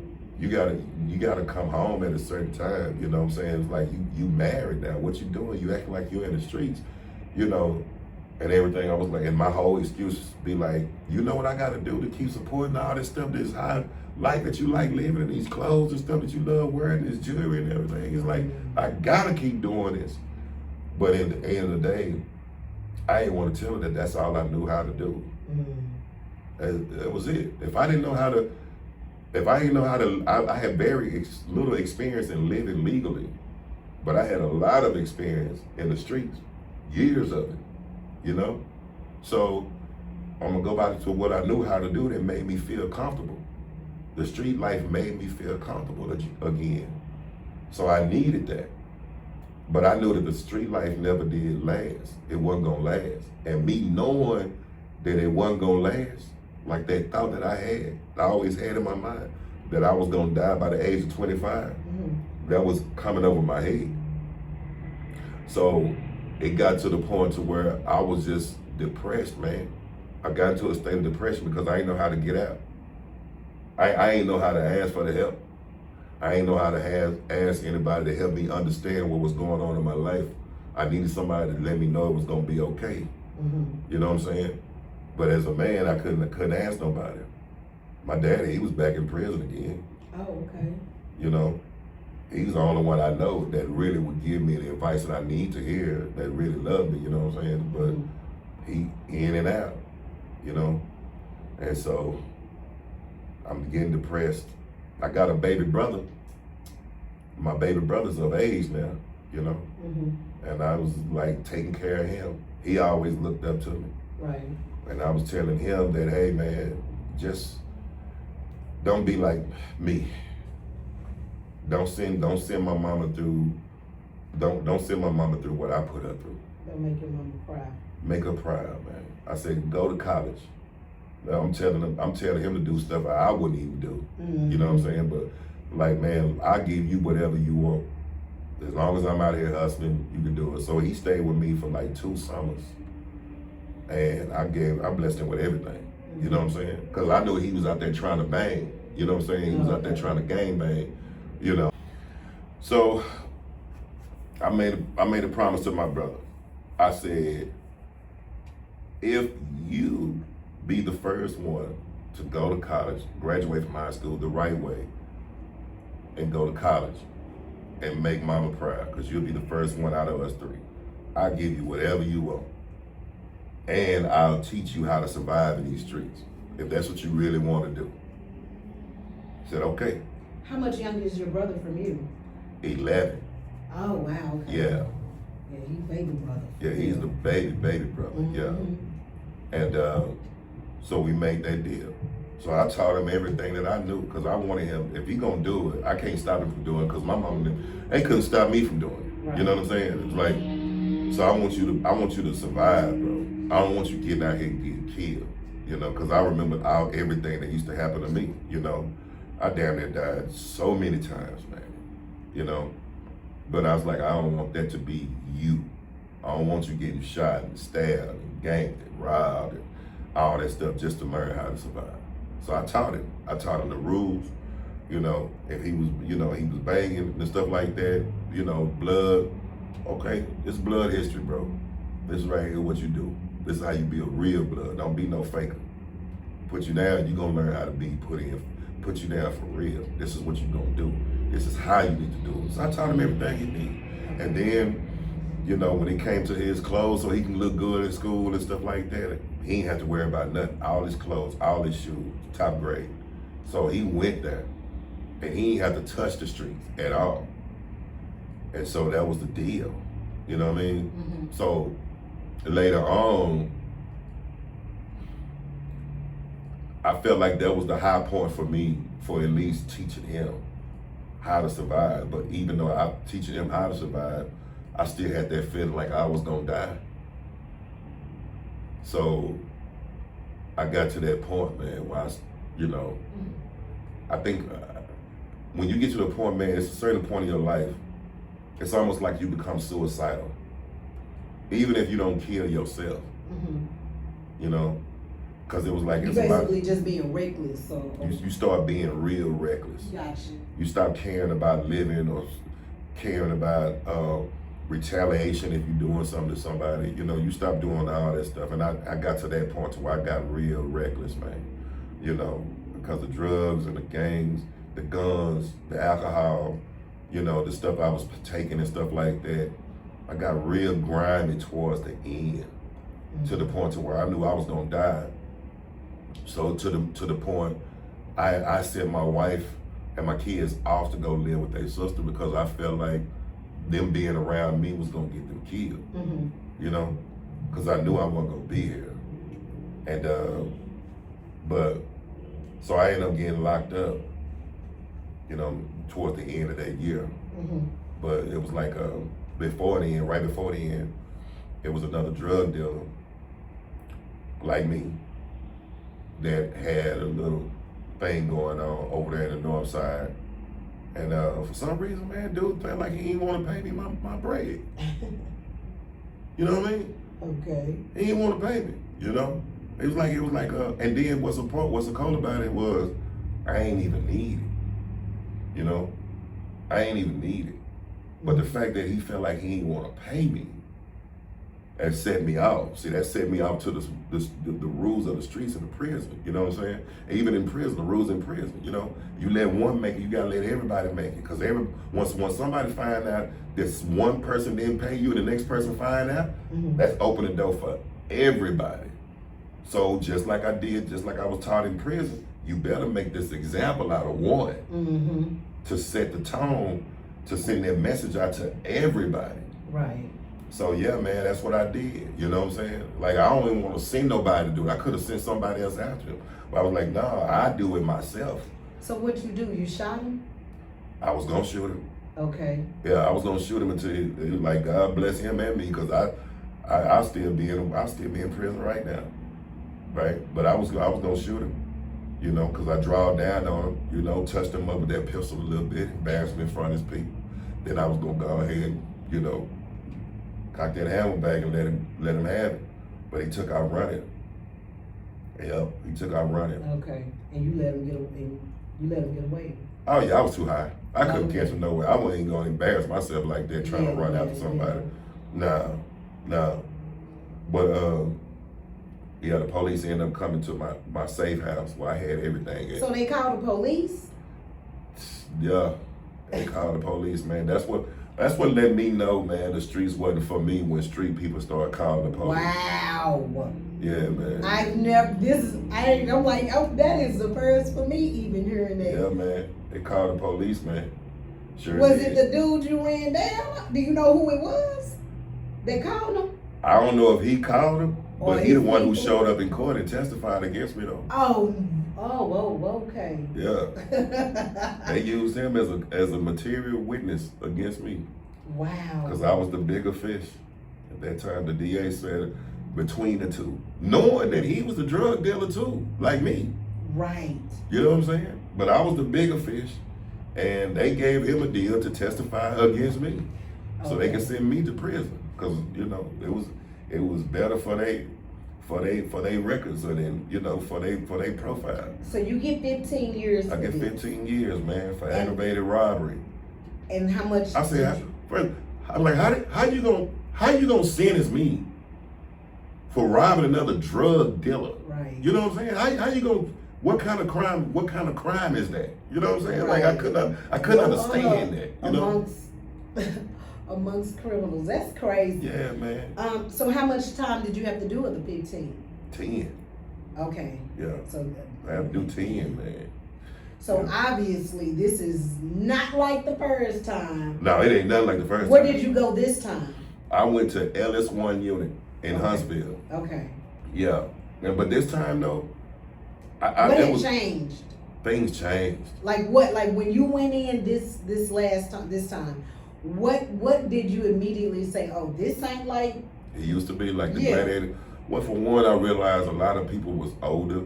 Okay. Like we all now in our latter 20s, you know what I'm saying? And by the time I make it down there, everybody that I looked up to, they in their 30s and 40s. A lot of people chilled out. And what was so cool about LS1 unit was that LS1 used to be death row. Oh. And so the people who came off of death row were there to be sentenced for the rest of their life. So it's like, we're not gonna kill you, but you still not getting out, which means you still gonna be sentenced there in prison for the rest of your life until you're dead. So I seen people that was there that was locked up 35, 40, 45 years. Mm-hmm. It was completely different for me, you know. And now I'm older. You know what I'm saying? I'm not the 18 and 19-year-old anymore. I'm a 28, 29-year-old now. So now I'm more mature, and then I had something to lose, and I lost it. Mm-hmm. You know what I'm saying? Like I'm down here, man. I got a wife, kids. I done messed off, a career. I had a career. Like I was so disappointed in myself this time. I was so disappointed because I really tried. Right. I tried, right? I ain't never tried before. I really tried this time, and I failed. I was hurt, you know? And so while I was down there, my brother did do what he's supposed to do. Okay. He graduated high school, got him a 4-year scholarship playing football, strong safety for A&M. Oh, Okay. right? And man, he was doing good, so I was like, okay, I have something to be proud of, you know. Yeah. But while I'm down there, I'm still suffering like the hardships, you know. People had me taking like some psychiatric medicine for a minute because the nurse asked me when I first came in, she said, have you thought about killing yourself or somebody else in the last 24 hours? And I was like, yeah, right? Wrong answer. That was the wrong damn answer. Yeah, I should have never said that, you right? So I'm like, yeah, I was thinking about killing this dude, you know what I'm saying? I'm thinking about killing him, you know what I'm saying? Yeah. So, yeah, of course I did in the past 24 hours. I wouldn't be here if I wasn't, you know? So I got everything under the sun on my record now, man, you know? Everything, right? Because when they came to the safe house, they came and got everything, all the money, all the guns, automatic weapons. I got so much stuff on me. These people is trying to give me a life freaking sentence. Yes, I want to kill them, right? So now they done tell me that I got to take this medicine to put me on some psych meds. I'm taking this psychiatric medicine for like a year and something. Did you have to take the medicine? Yeah. I mean, but what do you mean? Yeah. I mean, like. Yeah. I had to take the medicine. They make you? I mean, like they pouring it in your mouth or making. They put it in your hand and make sure you put it down your mouth. Okay. Right, because of what you said. So now you got to go through a psychic evaluation. Mm-hmm. And the only way you're going to come off of it, another psych doctor got to say that you're okay. Okay. So how long was you on that? I was on that for like a year. Okay. Straight up. But I was getting high though. I ain't gonna lie to you. I kept on taking it because it was putting me to sleep. Oh, okay. It was putting me to sleep to help take me away from everything that I was thinking about. Mm-hmm. But it wasn't nothing wrong with me. You know what I'm saying? Like, nothing wrong with me. And I was just angry. Couldn't wait to get out because I was going to try to put that hammer in my hand and finish the job. Really? Oh, yeah. That's what you thinking about? The whole time.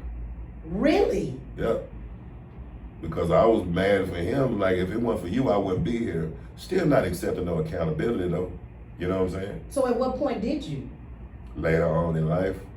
Not doing that 10 year. Oh yeah, when I changed my life in 2008. I ain't gonna never forget. While you were in prison? While I was in prison. What made you change it? I changed my life while I was in prison when I realized, when I started seeing some people that was inside of prison that I was close to dying. Okay. Yeah, for no reason. They were dying because of old age, stuff like that, sickness, things that I ain't never witnessed before, right? Yeah, man, I was there, and while I was there, because the first time I was locked up, I knew why people was dying, but that's part of prison. Just like when somebody gets shot in the street, that's part of the street life. That's why I really don't cry like that. You know what I'm saying? Did you? I mean, I know you say you can't like outwardly cry in prison, but like, did you have moments or times when it would make you emotional? Yeah, man, I cried when my wife came to visit me and she broke it down to me. The reason why, and she asked me for permission to let her go. I think that was the most admirable thing that a person could ever do. Okay. She come to me and she said, and she respected marriage way more than I could ever understand at the time. Okay. She's like, she's like, I met this guy, and she told me about the guys, about being a nice guy and stuff like that. And she's like, I'm asking permission to let me go, to get divorced so that I won't be disrespecting you and what we have by still wearing your last name and being with somebody else. What was your response? The same thing I'm saying right now. I respect it. Okay. It hurt, because I realized I knew that she was a good woman, but I would be selfish to try to have a good woman to hold on to me for the next 10 to 15 years. That would be so selfish, man, behind the decision that I made. You know what I mean? Yeah. Can't do that. That's a decision that I made, I can't expect her to do time with me, not like that. Now, if I had like 1 or 2 years, yeah, even 5, you know what I'm saying? And then sometimes it's selfish even trying to have somebody hold on to you for 5. But 5 to 10, nah, man. You got a whole life. You young like me, you know. Yeah. And to this day, I still respect her for it. I respect her for the level of respect that she gave me, because it wasn't like she didn't take care of me. But once I made that decision, I'd be a fool to say I didn't cry. You know what I'm saying? I went up there. She got in my bunk, covered my head up under that blanket in my cell. Let them tears fall out. You know what I'm saying? Like, yeah. you know, let them tears fall out, man. You know, didn't listen to no radio, because I know the radio played up some of them slow jams, and right now every slow jam hitting home, so I ain't play no radio or nothing. But what I did do, 24 hours was what I gave myself. Okay. I said after that 24 hours, you're gonna find you something to do. What you want to do? I wrote a letter to my mama, and I asked my mama to take some of that money that I had and give me some books. Okay. Because now I don't want to just look the part of being a better man. I really want to learn how to become a better person. Okay. And that was it. Because I was tired of losing at that point. That's what really changed my life. Being tired of just freaking losing. Because I'm seeing people dying in here. I don't want to die in here. You know what I'm saying? Not like this. Yeah. You know what I'm saying? That was my thing. Like, not like this, man. I got too much talent. I got too much upside. I have too much going for me. You know, like the potential that I reached, you know, while I was out there, that sparked something in me, that I have something more in me than just being another drug dealer or something, young gangbanger or something out of West Dallas. I got something in me where I could have actually been something. Like, look what I accomplished, you know? Mm-hmm. I could do that again, but this time learn how to do it fully by working on the inside. So I didn't know how to, but I said I was gonna learn though. I said, I want to see you send me books on everything. I want to learn how to talk. I want to learn how to dress. I want to learn how to dig inside and know my inner self. I want to learn. I want to learn. I want to learn. You know, the spiritual, the mental. I want to learn it. I really want to learn it. If I want to start a business, how do you start a business? What's accounting? Like, what is it? Mm-hmm. I want to learn everything that it takes. Fatherhood, stepfather, relationships with children. I want to learn it right now while I have the time. I'm gonna pour all of this hurt that happened from me losing my life and everything, losing my kids and losing my wife. I'm gonna put all of this hurt into learning how to make myself a better person. And that's what I did.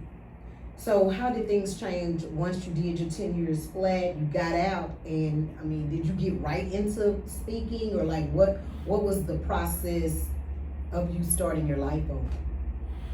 Shoot, the process of starting my life over was harder than it was before. Okay. Much harder. Now, I'm convicted of aggravated crime. Okay. Not just any crime, not just as a 2-time loser, but now I got an aggravated offense. Mm. You know what I'm saying? Because now people find out there's some guns involved. You know what I'm saying? Right. One thing to have getting caught with the gun, getting caught with drugs. It's another thing when they find out that you actually used it for something. You know, that's a whole different thing, which is why I try to teach the young people right now. Because they don't have no idea. They don't have no earthly idea about what happens to your life once you pick that gun up and use it in any crime. It is hard to get a life back after that. It's hard, man. Even now. You know what's the hardest part about it even now? Is that I still can't get a job. I have to start my own businesses. Mm. That's why people tell me, man, you so successful. You so successful in running your business and doing this and doing that, you know? It's like, you don't understand, baby. I got to. Because ain't nobody gonna hire me. Right. Nobody don't hire violent criminals, man. They don't care. Because it stays on your record forever. It ain't no closing that. It ain't no expunging that. That stays on your record forever. And once a person find out, I'm 51 years old. I gotta still explain what happened back when I was 28 years old. Almost half of my life ago. I still got to explain to people right now to this day about what happened that night between me and another drug dealer. Mm-hmm. You know what I'm saying?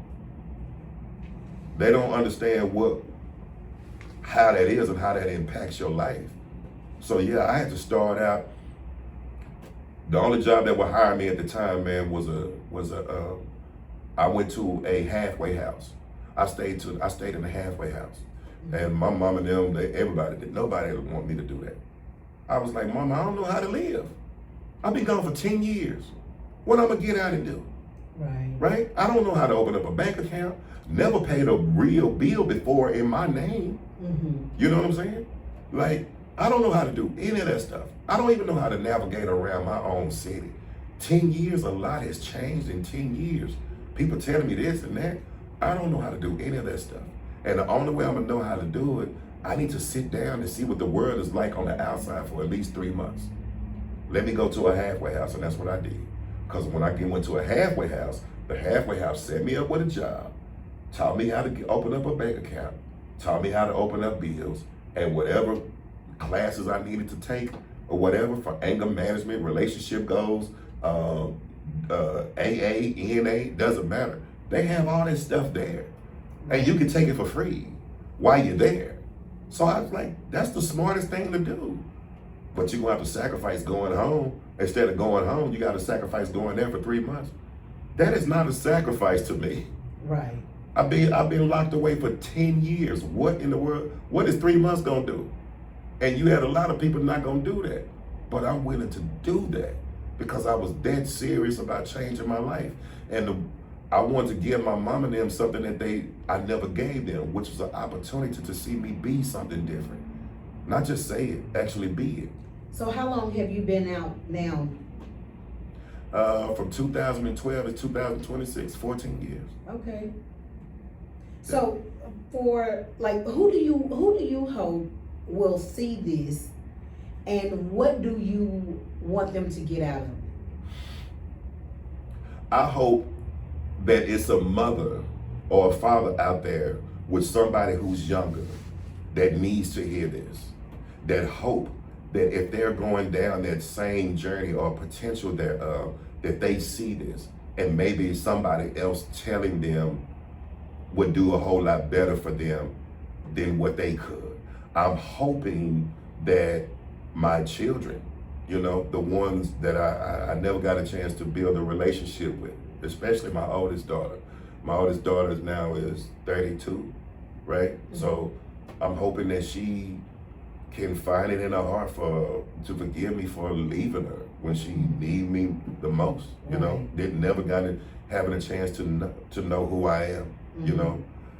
Even now, y'all haven't been able. It's an estranged relationship because that's just the way it was. She truly believed that I abandoned her, rather than the other way around, right? Which was forced her mother to put her in an uncompromised predicament, and she had to choose the guy that she was with that been there since day one, over the biological father, you know.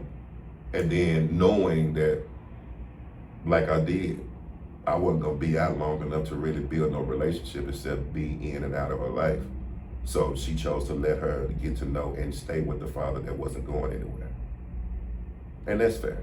Okay, and if someone is on the same path you were on, what truth do you wish somebody told you? And what would Mar tell 16-year-old Mar?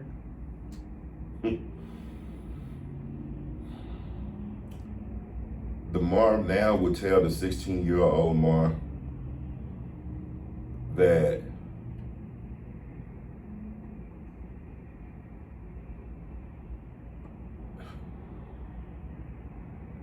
I would definitely tell him that your parents really loved you more than you thought they did. That you didn't have to be, you don't have to see a need to be up front. You didn't have to be in the front. You was always in the front. You didn't have to be up front. You was a leader regardless. You didn't have to be in the front for people to recognize it. you always had it in you. You just had to believe that you had it in you. And no matter what that you set your foot to do, 16-year-old Mara, you're going to be great, man. If you just focus on you.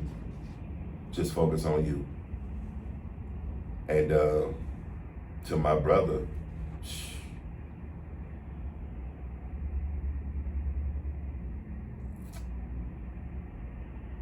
I'm sorry. What are you sorry for? Because me giving my brother the rules to the streets changed both of our lives, man. I did it out of love. You feel me? Mm-hmm. I did it out of love. Me telling him the real rules to the streets, like the real code, you know what I'm saying? Mm-hmm. You know, like it was taught to me, was so that it could save his life, you know? But it ended up putting him in jail for the rest of his life. What did he do? He's in prison right now, serving a life sentence with no parole. Because he wouldn't snitch on the people who was with him that did. So he was the one that did snitch. Do you wish he had? I just wish he wasn't with them, period. Gotcha. The streets tell you not to, but everybody's supposed to own up to that though. Everybody do. Nigga, if you did it, you supposed to take that. That's yours, you supposed to take that. You don't take no whole crew with you, bro. But then for you to turn back around and you roll over on somebody you know that didn't do it, so you can take a lesser charge. And everybody else got a lesser charge. He the only one. And they made an example out of him for not snitching. For not snitching, bro. His first time ever being in trouble a day in his life. And people keep telling me, man, not to take it hard. But shoes, you talking about somebody been getting in trouble almost his whole life against somebody who never got in trouble a day in his life. And he got more time than all of us put together. His brother, his dad, his uncles, his grandfather. He got more time than all of us put together. You said, I'm supposed to take that hard? How long he been gone? He been gone since 2011, 2010. So you were able to see him the last time you got? Nah, he was already in in the there when county you jail. got out. Nah, he was in the county jail fighting the case. Oh, wow, okay. That was the only time me, my daddy, and my brother was locked up at the same time. Are your parents still together? No, my father died in 2017. Okay, I'm sorry to hear that. Yeah. He died in 2017.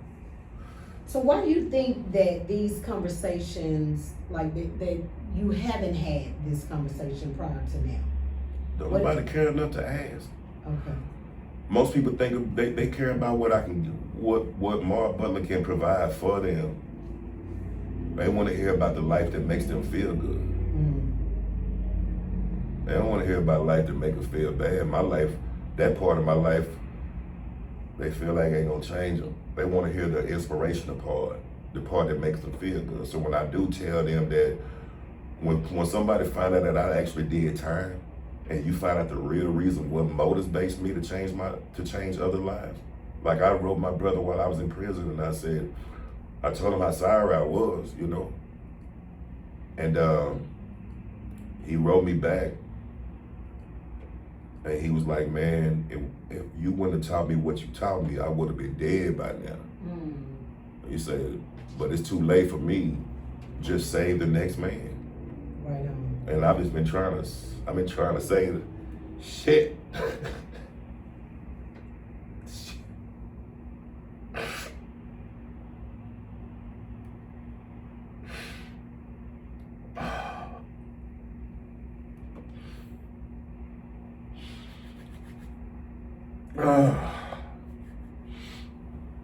Man, that's all I've been doing, man. I've been trying to save the next man. That's it. That's it. Every time I save one, I feel like I'm saving my brother. Because I done messed up so many people's lives, bro. I have. I know it. There's so many people, man, I got to join in gangs and stuff like that. And people done did so much because of me, man. I never thought it was going to take my brother. And they took my brother. You know, he just told me to save the next man. This ain't about politics with me, bro. This ain't about trying to be seen. It ain't about nothing. It's just me trying to do like my brother, man, and save the next man. If I could just save the next man from following kind of the same path that I did or he did, if I could save the next man from ending the rest of his life, to get old enough to appreciate it. Because right now, when you're young, you don't appreciate it. When you're young, you really don't appreciate it. You know what I'm saying? You say that you like it and you live in your best life, but you really don't appreciate it. I just want you to get to that age to where you really look back and start to appreciate the life. When you get to that point, I'm just trying to get you to that. Help your parents get you to that. Help your mentor, whoever it is, trying to help you get you to that, man. I just want to save the next man. It's like he said, it's too late for him. Just save the next one, man. And that's what I've been dedicating my life to. This is my mission. Did I choose it? No, I didn't choose it. I just wanted to get out and make a difference. Hell, I was gonna try to get back to rapping again, you know, try to see if I could start me another rap career, because I messed up 2 rap record label deals in that period. That's a whole nother story. But that changed my life. That was my new mission, to save the next man. Anything that we didn't talk about that you want to share? Yeah. I just want to talk about. I had an interview with some people some years ago, like barbershop talking to some OGs of the streets, and they was talking about how crazy the young people done got, you know, and I was like. They was talking about, you know, oh man, youngsters, man, they gone crazy. You know, they don't do this and they don't do that. And then they started talking about what happened back in their day. And I was like, dude, back in our day, our parents was talking the same way about us. We ain't no different, you know. Same thing. Generation X, man, was so bad. I remember when the guns hit the streets in the late 80s, early 90s. I remember that. Same way like it is now. You can get a gun so quick, you can get it before you can get a mill, you can get a pistol. Cheap too. Some with some clips on it and everything, automatic, you know? They sit there and watch them just kill each other. Sit there and watch you kill each other, turn back around, give you a gang of time. Next thing you know, they done made money off both of y'all. The one who did the shooting, the one who got killed, the one that's going to prison forever. They done made money off all of it. It's a system. So I asked the OG, like, what you doing about it? You know? Are you doing anything? Because that was the difference. See, back in the day, I can't say that I didn't have no OGs, man, that didn't try to pull my coattail, try to give me some game. They ain't tell me what to stop doing. What they told me was the outcomes of what would happen if I did it. See, that's why I wasn't never shocked. When I went to prison, I wasn't never shocked. When I got the charge, I wasn't never shocked. That's why you'll never find me on any record in life that has me as a defendant or a witness, the material witness against anybody. Mm-hmm. No affidavits, no nothing, because I wasn't shocked. I was already warned. If I did this was what was going to happen. Like, I ain't going to tell you what to do and not to do, you know, little buddy, young blood. But if you do it, this is what's gonna happen though. So you make your choice. And if I made that choice, I took that. We don't do that. You got a lot of OGs are sitting down, like real ones, some that I know. Sitting down, man. So we dropping the ball right there. That's why I respect the OGs that do decide to stand up, man. You know, don't drop the ball. We owe that. If that's our kids, that's our generation, that's our next generation, that's our kids and our grandkids out there in these streets. Somebody got to give them the game if they gonna do it. You might not stop them from getting in the streets. You might not stop them from doing it, but you at least got a choice. You owe them a choice. We owe them a choice. Ain't nobody ever played a game, any game, and won, only knowing half the rules. And that's the beef that I have. We only giving half game, bad game to the youth now. I'm talking about in music, everything. We giving bad game right now. We only glorifying half of it.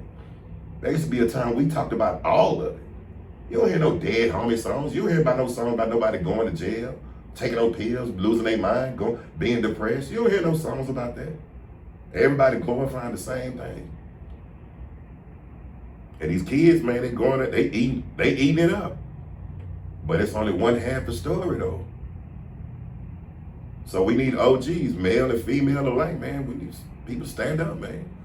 Do like they did us. Give you the game, the real game. And then when they make a decision, maybe the snitch rate won't be so high. I'm just saying. People turn to, boy, loyalty ain't nothing nowadays because that's what it is, man. The game is not the same. It wouldn't even be a new Dallas if we wouldn't have fumbled the ball on the old one. Right on. To be honest. I feel like we fumbled the ball. Not passing nothing along. Not getting no little homies and bringing them in. You know what I'm saying? Like really having no camaraderie. You know? And blood and money never mixed, man. It's bad for business, bro. I don't know who told y'all what. Blood and money don't mix. You can't get money and being in the streets at the same time, shooting up everything when women and kids and grandmothers and stuff go to church. Blood and money ain't never mixed. I don't know who told y'all that. Ain't no such thing. You can't get no money in the same hood and you talking about shooting up everything in that same hood. Nah, man. You either in the broke neighborhood where everybody killing everything or you in the other neighborhood with some people making money. You can't mix both of them together because it makes the block hot. It makes the block hot. So why come we not spreading that knowledge? I mean, if you're gonna be in the street, you might as well go ahead and know how to do what the street's supposed to do for real. If not, just leave it alone. Because we sitting out there watching them saying that these youngsters is gone crazy, but they gone crazy because you ain't saying nothing, big bro. Big sis. You ain't saying nothing, you know the knowledge. That's all I'm saying. So who is Mar Butler today? And you know, what keeps you from going back to that life? Shoot, who Mar Butler is now is an inspirational speaker, messenger of the people. I'm whatever my people need me to be so that I can save something. Whether if I'm a speaker, if I'm a poet, if I'm a rapper, hell, if I can dance, I'll do that. It doesn't matter.